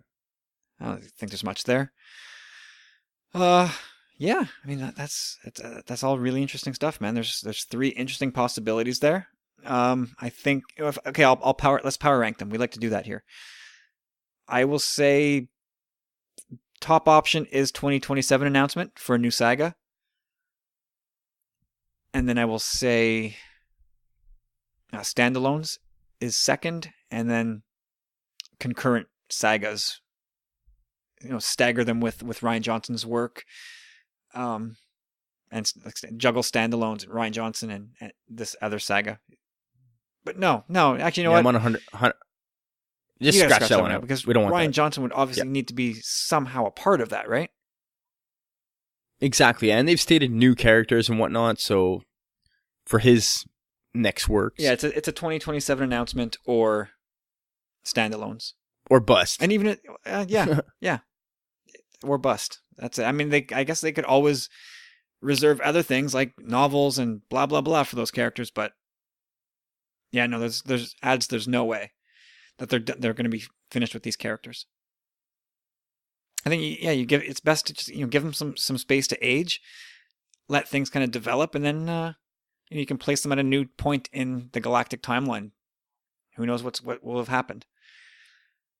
But there you go. And so for the wrestling question, adds, we're going to move that to Sith Disturbers, and that has me excited because that brings Carlos into the picture, and he's used to be a huge wrestling fan, and similar to myself, like I used to watch wrestling avidly from like the 80s right up until the early 2000s all the time. I've gotten out of it in recent years, but I still have an affinity for wrestling, and so I definitely want to talk about this with Corey and Carlos on Sith Disturbers, where I think we can do a better job of it. This is against my will, I have to say. I really wanted to share with everybody my amazing opinions here. I got some good ones for you, ads. Well, now you get to share them on Sith Disturbers. You get to polish those up and maybe throw in a couple more gold nuggets. Oh yeah, I got like 3 or 4 at the moment. Well, there you go. Anyway, it'll be worth it, I think. And if everybody who's not a powerful friend, patreon.com/tumblingsaber if you want to hear that discussion. All right, ads. Thank you, sir. All right, we move in now to the Bradley banter section of the show. And Bradley sent us a voicemail this week, as he did last week for the 100th, but I think he's getting into a new habit here. So let's check out what Bradley has to say. Hello, Kyle and Corey. Brad Hall here with this week's Star Wars questions. Thought I would stick with the voicemail again, so I hope you don't mind hearing my Texas accent. I kind of feel a little out of place. On the show, on your 100th episode, all these voices with these foreign accents, and here I am with my long-drawn accent. But it's all good. I don't mind. I'm proud of it. But yeah, what a week we've had. I mean, we start off with the 100th episode, which was so cool. One of the best episodes ever. It was so neat getting to hear those voices and getting to, put a sound with the name. It was so cool.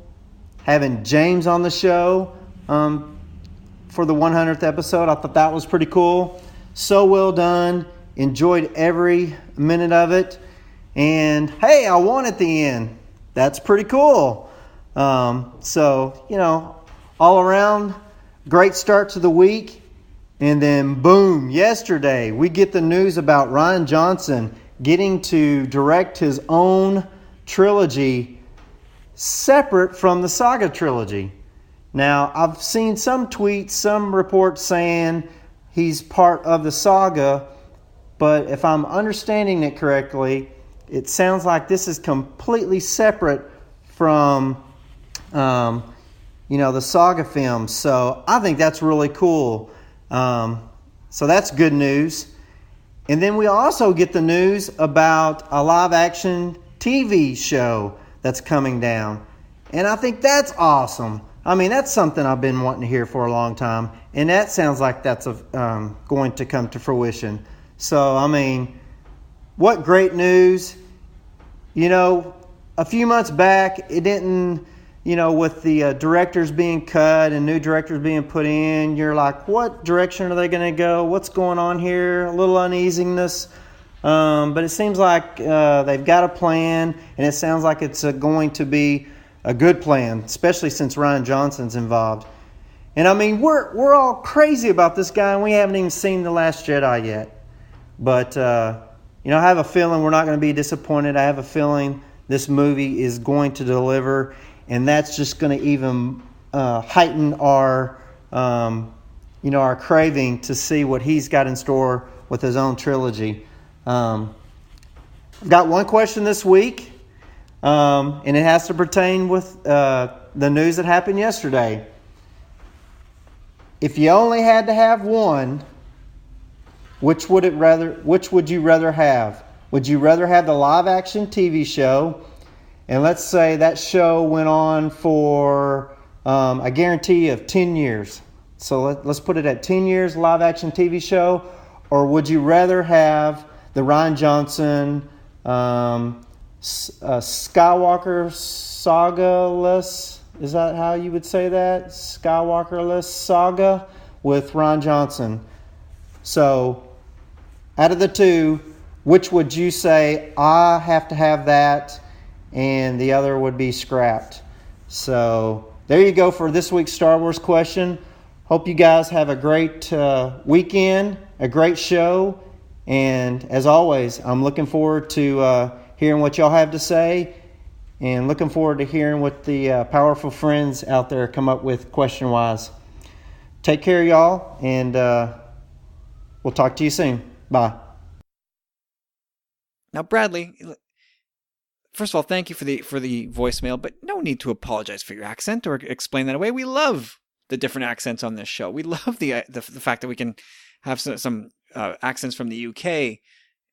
Sometimes we get Australian accents, and sometimes we get Canadian dialects. It's amazing. Yeah. Some, you know, it just adds to the tapestry that is the powerful friends, man. So bring it, man. We'd love to have your Texas twang here. Okay, and again, thank you so much for your kind words on episode 100. Again, such a blast to record and put together, and glad that you were able to be part of that experience, man. But I also have to be honest. You did win the Obi-Wan, but I have not sent it out yet. Sorry about that. I am way behind. Life comes at you fast, man. So I will get that out to you ASAP. All right, so Corey, he put to us sort of another good would you rather this week, in the shape of, would you prefer? Again, you can only have one, and don't you dare try to loophole this. Guaranteed 10-season live-action TV show, or would you want Rian Johnson's Skywalkerless 3-part saga? Well, it's a real tough one, to be honest. The answer seemed very obvious to me when I first thought about it. And then after having thought about it a bit, I know the listeners or our friends, everyone, if you ever listened, I'm completely smitten. I'm taken away with the Ghost Crew and the Rebels right now. I know most people say it's a kid's show, but at the moment I'm just completely enthralled with this show. I love it to death, and it's a 4-season show. So what they can do is absolutely amazing. I mean, there's been moments in this show where it's been movie quality to me. Like, I've enjoyed that more than a lot of stuff in the films. But in the same regards, there's something sacred about the saga and moving forward with Star Wars on film in the movies. And we've been through that lull before where, you know, we've waited and there was nothing on TV. There were no movies. But what it all boils down to, I guess, to me, is the movies and these sagas. So I'd have to go with Well, that it's route. everything that comes with it too, right? Like the cycles of anticipation, the speculation, just the geeking out with fans. The movies, it's just a reality. The movies just generate so much more buzz, and they move the needle so much more than a TV show.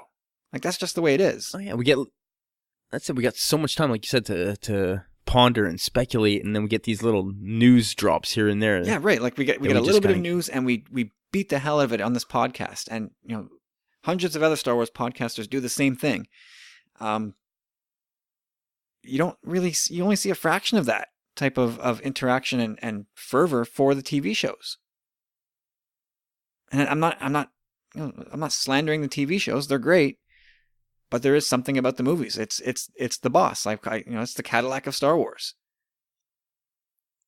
It's like, but it's hard. It's so hard in the sense it's like, okay, you get something Star Wars week in, week out, every look at it this day way. for a possible 10 years. Again, like I think you're alluding to it.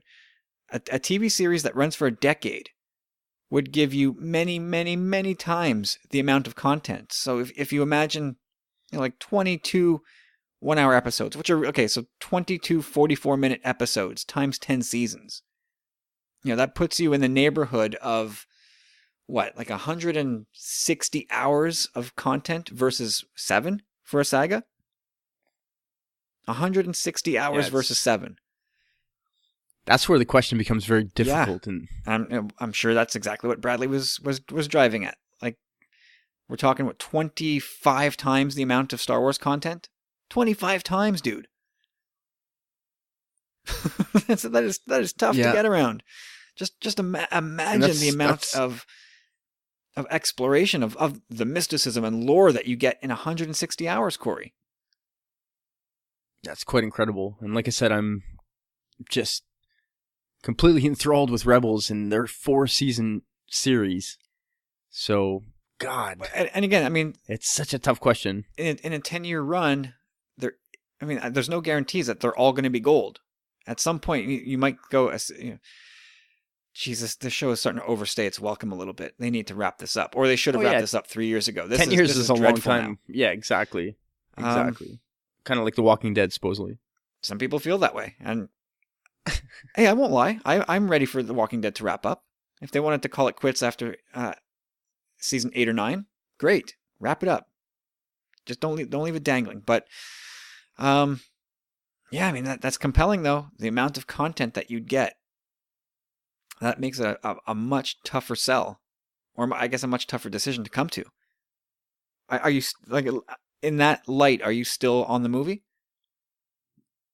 Yeah, like I've pondered all this. I thought about it all prior, and like Star Wars is a film-based franchise. It's best to see it on screen, like you said. Wait those couple of years to ponder, speculate, wait, anticipate. Well, see, and here's another thing. So if one movie is bad out of the trilogy, it kind of sours the whole trilogy. Whereas if you have a bad season, it's much more of a drop in the bucket, relatively speaking. True, but I'm all about the movie experience and just waiting and living that one night. I'm trying to toughen this up for you. So what if the TV show was contained in the era that we already know? Like it's not connected. Yeah, it's not a far-flung corner of the galaxy with new people. It's about characters and situations that we already know about. Like I've really thought about the thing, like trust me, I'm torn about it. I like all this new content all the time, but again, like Star Wars belongs on the big screen. Yeah, I agree. All this, I mean, trying to like throw banana peels at you. Yeah, no, I agree. No, trust me, it's difficult, absolutely. Man. I almost turned my opinion halfway through this thing when I was just like, 10 years of lore. But again, the cinematic experience. Like, we're not going to get together with all the boys. Guys, Star Wars on TV tonight. Let's all go out for dinner. That doesn't happen. But, you get... You can do it for the premiere, no, maybe. But we didn't get together for the premiere of Rebels. We didn't get together for the premiere of Clone Wars when it came out years ago. I remember watching both in my basement by myself. the finales. Like, you and I have never watched an episode of any of these shows together. Not one. Not one. No, you're right. We've talked about them. That's about it. And at the core, I think that's what it's about. Like, the movies are a more social thing. We just care more about the movies. They mean so much more in so many different ways. TV's great, but it's not the big screen. So yeah, bring on the cinematic experience, baby. All right, Bradley. There you go, sir. What's your answer? And everybody else. I want to know what everybody else thinks too. I think most people would lean movie, but hopefully someone goes TV. Maybe we have a curmudgeon out there who's just like, I don't like to leave my house. Soon they probably won't need to. You're probably right about that. Okay, Brad, thanks a lot, man. Okay, moving on to Communing with Katie. I'm giving everybody now their own like segment name. Everybody's gonna get something. I like it. Communing with Katie. And her question very simply this week, what is your favorite Leia moment? You want to take it away, or you want me to start with this one? Well, man, there's so many of them. Like, just her comments, like, walking carpet, nerve herder, so good. Medal ceremony moment, that smile. Man, she was a princess, man. Like, honestly. But I'm gonna give this one a true little loophole. Oh boy. It's a full circle kind of deal, and I think you know where I'm going with this. I kind of don't. All right, well, Empire, the end of Empire, Han's about to be carbon frozen, and she's such a strong character, like, this by watching the first two films. She's stubborn, she's strong-willed, she wants nothing to do with Han in a way, but she finally buckles and says, I love you, and he's like, I know. One of my favorite moments ever in all of film. Like, I know it's sappy, but I just absolutely love that moment. Like, it's really a cinematic moment in my heart. It's a great moment. It comes full circle in Jedi, where Han finally tells her, after she's been shot, and she just like smokes this stormtrooper right in the eyeball, man. Boom! Right in the face. It's funny. Like, Leia getting shot is what it takes for Han to say, I love you. He's like, I love you. And she says right back, I know. It's the full circle loophole of the I love you, I know. That's fair enough. My answer. So I think my favorite moment, 'cause I see Leia as a character that as the OT went on, her relevance was less and less. And I know it sounds blasphemous to say, but if you think about it, it's true. Like, she arrives on the screen like a bolt of lightning in A New Hope. And she's like pretty important through Empire, but once you get to Jedi, she's shunted to the back burner, man. There's no other way to explain it. I disagree with that statement. Just in a lot of ways, she's Boosh or Bosch, whatever you want to call her. Well, that's her biggest thing is saving her boyfriend. Well, she didn't even. She hit the wind chimes. That's one of the worst moments. Like, she was like, "Oh man." Well, yeah, it's hard to see in that thing. But still, like that is her achievement in that movie. She frees Han. No, it's not. She's more soft in that movie, which I like. It's like she's come around a bit. She's not as stubborn as she was, having gotten Han back. She's a changed woman. She's matured, and she's the one that brings the Ewoks and them together. She's that bridge for those people, aside from 3PO. See, I see it as her. Like, in A New Hope, she was in charge. Like, the boys came around to save her, and she took charge. In Empire, maybe a little less in charge, but still moments of asserting herself. Once she saves Han at Jabba's palace, there's no more of that. Like, there's no more Leia standing up and taking charge. Like, she smoked those two stormtroopers after she got shot. Great, but there's no... The speeder bike chase?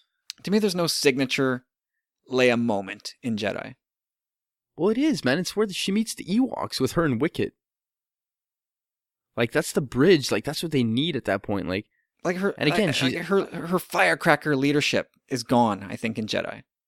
Well, I think she has more of a bit of a resolve in Jedi, in the sense that, she's more, I won't say pacifist, but finding out that Luke is her brother and all this stuff. It's all like very profound to her, and she's a lot more patient, which I like.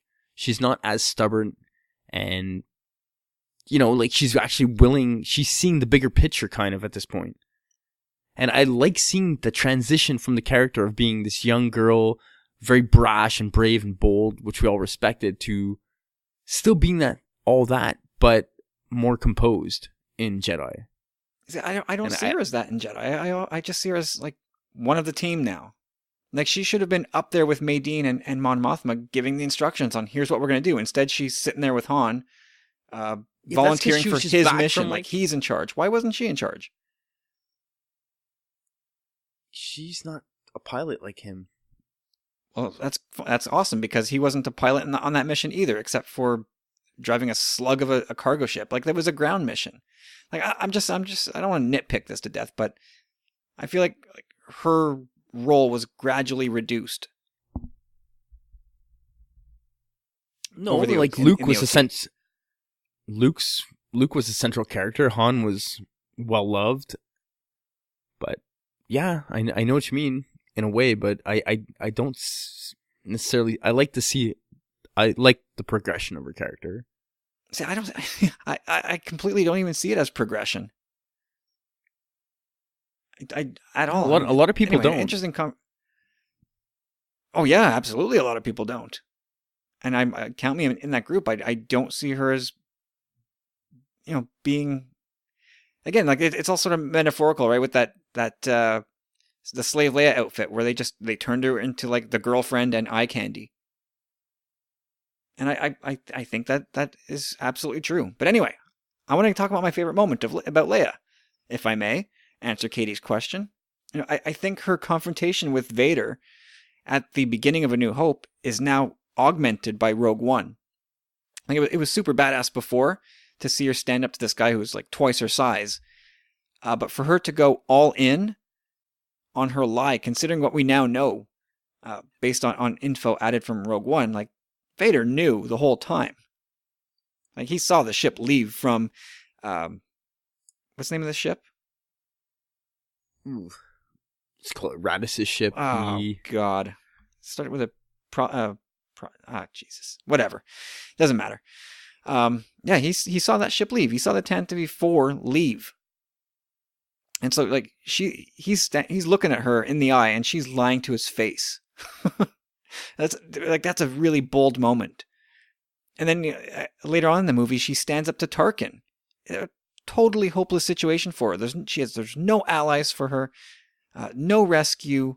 She's on the Death Star, the Imperial superweapon that really nobody yet knows about, and she's lipping off to Tarkin as Vader stands behind her. It's amazing. Like, she had to know what became of her ship and her crew, yet she's still defiant in the face of death. I find that a great moment for her. It was the profundity, Kyle. And yes, that's a really good... I like what you did there.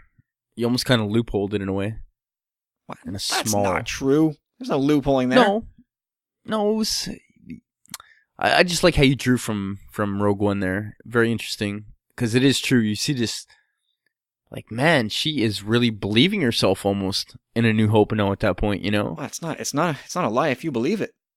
Exactly, and she's just playing that role. Oh, but for other moments, because again, I think after A New Hope, I think her great moments are few and farther between.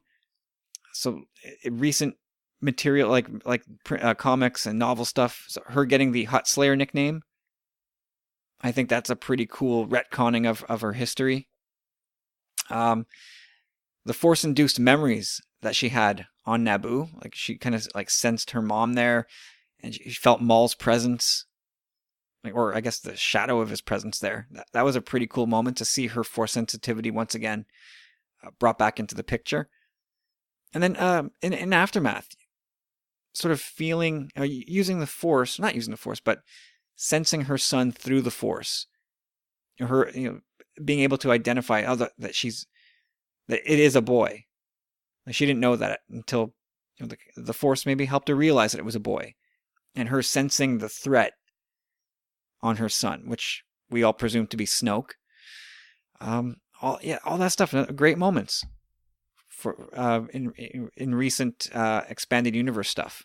But I really hope that my favorite Leia moment is yet to come in The Last Jedi. I really hope that's a thing. Oh, definitely. I'm dying to see that. Yeah, I think there's going to be some big bold Leia moments again, because we haven't really seen that in a long, long time, and I think Rian Johnson's going to deliver that. So there you go, Katie. There you go. Thank you very much, and again, happy belated birthday. And we're going to wrap things up with Jiving with Jeffrey, the latest Powerful Friends member, and I like that. I love Jeffrey's Star Wars Seinfeld mashup questions, but they're surprisingly hard to answer. They're fun to think about, but surprisingly hard to answer compellingly. Okay, so Star Wars. Jeffrey says this week, Star Wars is filled with famous duos: Han and Chewie, R2 and 3PO, Rey and Finn. So who from Seinfeld would you team up with in Star Wars to make some awkward duos? Of course, let's. I don't know how many you have. I've got a couple. I've got 4 actually. Let's fire back and forth. All right, my ultimate one is I'm saving for the end, but I'm pretty sure we're gonna double up on that one. Gee whiz, I'll go with my first one and say, like, Jeffrey wanted awkward. Let's get awkward. Jay Peterman and Frank Costanza. But those are both Star Wars guys, or both Seinfeld guys. Isn't that the question? No, one Star Wars guy, one Seinfeld guy. Do you suddenly want to back out of Jeffrey's question? I could do this. Who would be Lando and Frank Costanza? You got Frank cramping Lando style? Yeah, and Lando's just trying to keep him cool. And he's like, Serenity now! And I was like, Lando's chill, the new baby, Lloyd Braun? Chill. Yeah. I've got Tarkin and his lackey Kramer. That's not awkward. It's pretty awkward. You got Kramer kind of running Tarkin's errands for him and just making a mess of everything, and Tarkin losing his patience. He wouldn't have any of Kramer. But Kramer would somehow like fail upward and make it work and somehow gain somebody's approval. I guess, yeah, I like it. Like, it's either, Kramer or with Tarkin or Vader. Here's another one. Kramer again, but with Chopper. Like, how badly would Chopper want to, throw Kramer into the airlock and just shoot him out? Yeah, but you're almost making Chopper look like Newman there, which isn't cool. Well, they're both kind of a-holes. Yeah, but Chopper's lovable. Says you. Okay, go. That's right. Give me another one. Oh boy. It's awkward in Seinfeld. Bob Sacamano and Hondo. But we never met Bob Sacamano. No, but he's like a legend. But okay, all right. It's like a loophole. I don't know how you would portray Bob this on Sacamano, screen. baby. Blank canvas. He's your man. He's your go-to guy for whatever you need. Man. All right. Him and Hondo together. I thought Hondo was the go-to guy. Yeah, they're working together. Oh, what a kind mess. of. Morty Seinfeld and 3PO. Perfect. I love that. 3PO would just be losing his mind trying to clean up after Morty. And I could just see them both jabbering at each other. Because Morty, the guy, he's totally intolerant of everybody. And my last one, Jay Peterman with Jar Jar. I kind of like that. How about this? Banya and Lobot. Yeah, I like that. He's just staring at him. Why don't they call it Round Teen? It's gold, Jerry. Yeah, we don't know too much. Yeah, we don't get too much Banya, but I kind of dig that. This wouldn't be so awkward, but it would lead to awkward conversation. But how about Elaine and Leia just having some coffee together? I could see that conversation in my head somehow. I suppose. Both take no crap from anybody. Bookman and Jocasta Nu.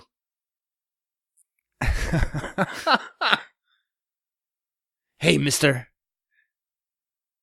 That's I love that episode. Bookman. Yeah, maybe be a little romance budding there. Okay, I'm that's kind of all I've got. Well, I'll tell you, man, Jocasta Nu creeps me out. Well, she's prominent in the current arc of I Darth know. Vader comic. A lot of Jocasta Nu love too. Like, to be honest, I just watched the prequels recently. Like, I had the privilege of working from home recently, and that's what I slammed on. And it's been years, and I was so happy to be able to partake again. But man, Attack of the Clones, she seems super ignorant. Why? Arrogant. I would think arrogant is... Yeah. And creepy too. It's like her iris is all black. Like her eyes are all black. It's just a creepy scene to me. Which is like, if the planet's not there, then it doesn't exist. Like, I was like, ugh. Well, she's just so sure about the work she does with her archives and maintaining everything. But it's just a creepy scene, you know? It's just like almost like a metaphor for or symbolism for the Jedi's ignorance almost. Arrogance. And ignorance.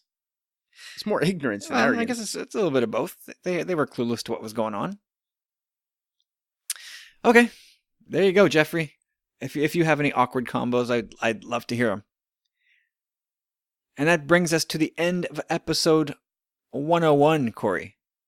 101. We're back to square one. Yep. Onwards towards... Here we go. Onwards towards it's 200. Like, it's almost as if it was like Manifest Destiny or something, you know what I mean? Like, we're at 100, 101, we get all this insane news. It's like, it's Destiny, bro. It's so much bigger. I love it. Me too. Just that is a huge boon in us sticking around for years to come. Hopefully, man. I love you, man. I just want to say that before anything happens to either of us. Well, have you had a premonition? I don't know, man. Oh God. Just we're getting older. I'm reaching my midlife stage. Oh God. Come on, it's just a number. I get there first, so don't encourage me. I'm horrible though. I'm the worst. The worst. Okay. Ads, Bradley, Katie, Jeffrey, thank you all so much. Questions are awesome as always. I hope to hear from you for episode 102. So Corey, what's on the Tumbling Saber menu this week? I don't know. What do we got? We got an episode of Rebels coming up this week, so we're gonna have some Bridger transmissions. Yeah. Sadly, no Sith finale. Disturbers. Oh, dude, it's on Mid-season finale. So we'll be back with M talking about that on Wednesday, and the Powerful Friends get the return of Worthy of Recognition, featuring one of the Powerful Friends listening today. Keeping that one a secret. We'll drop that. We'll drop that on Powerful Friends Friday. And if you want to hear that, then just head on over to patreon.com/tumblingsaber. And for just $2 to $3, man, $2 or $3, that is nothing. You get early access to Journals of the Willing. You get early access to Worthy of Recognition, and you get to be on Worthy of Recognition. It's a very cool show. I like it so far. Yeah, I'm loving that show, to be honest. Like, you were the naysayer. Very cool. No, I liked it, man. I was never a naysayer. That's the Mount Rushmore, right? Yeah, you were like, it's gonna burn out quickly, man. Everyone's gonna have the same answers. No, but I like the way people have taken it. Like, since the first episode, you were really lucky to get the boys from the Nerd Room, I believe. Well, I had ads first, and then Tim and Troy. That's true. It was ads, eh? Yeah. I like the fact that, getting friends and family involved makes sense. It was always the idea of bringing personal stories. That's what I was banking on. I wasn't hoping that everyone's going to say Luke, Han, and Leia, and it's going to be really boring. But so far, we've had some really cool personal stories, and I hope that's what we keep getting. Anyway, so you get early access to that and an open invite to join us on that show. And you also get exclusive access to Sith Disturbers. Come on, everyone loves Sith Disturbers. Yeah, it's the shit. It's the shit. The Sith, I mean. Yep. Also, newsletters and monthly giveaways galore. So And toys. Glorious toys. absolutely. So that's what you get as part of the Powerful Friends program for just $2 to $3, man. Go join up if you haven't already. Sign up and be part of the fun and become a powerful friend. And if that's not in the cards for you, then just hop on over to iTunes, drop us a review. That's another way to really help out the show. Or tell a friend. You must have a friend that likes Star Wars that has not yet ventured into podcasting. Go tell them about us and say, I really enjoy these guys. These guys really bring a smile to my face and make my Star Wars fandom better. Do that. Go tell them about us. What else do I want to talk about, Corey? Oh, the Star Wars Commonwealth. Our friends over at the SWC doing magnificent work. Go check them out. Talk Star Wars, Generation X-Wing, The Nerd Room, Skyhoppers, the Rogue Squadron podcast, and of course, the San Diego Sabres radio podcast. Amazing podcast, one and all. That's at StarWarsCommonwealth.com, or you can just look up Star Wars Commonwealth as a podcast provider on the iTunes machine. And that'll do it, man. All amazing people. You won't regret it. But yeah, everybody there is just super, man. Super. We love our Commonwealth brethren, and couldn't recommend them higher. So go check those guys out. And that's about it. Corey, where can we find you on Twitter? Come on, Kyle. What? You know you can find me at Chop Rules with a Z. I had to get that off my chest. You've been waiting 4 or 5 days now? It's like a lifetime. And you can find me at Tumbling Saber on Twitter, Facebook, and Instagram. Come say hello, and we'll talk some Star Wars and other things too. Okay, guys, that's it. Thank you for listening to 101. We'll catch you again for Bridget Transmissions or for Worthy of Recognition or just on social media in general. So have yourselves a good week, and we'll talk to you later.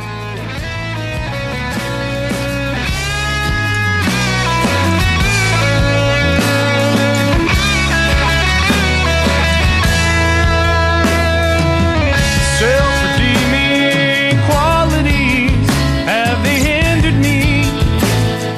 Hindering, was I blind to see that you needed me, all of me, well, you were there for me.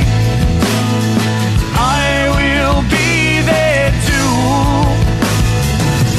watching, listening, every moment, wanting all of you, and I believe I can save you, just don't let me go, and I can see I'll be waiting, always waiting, just don't let me go. Just don't let me go.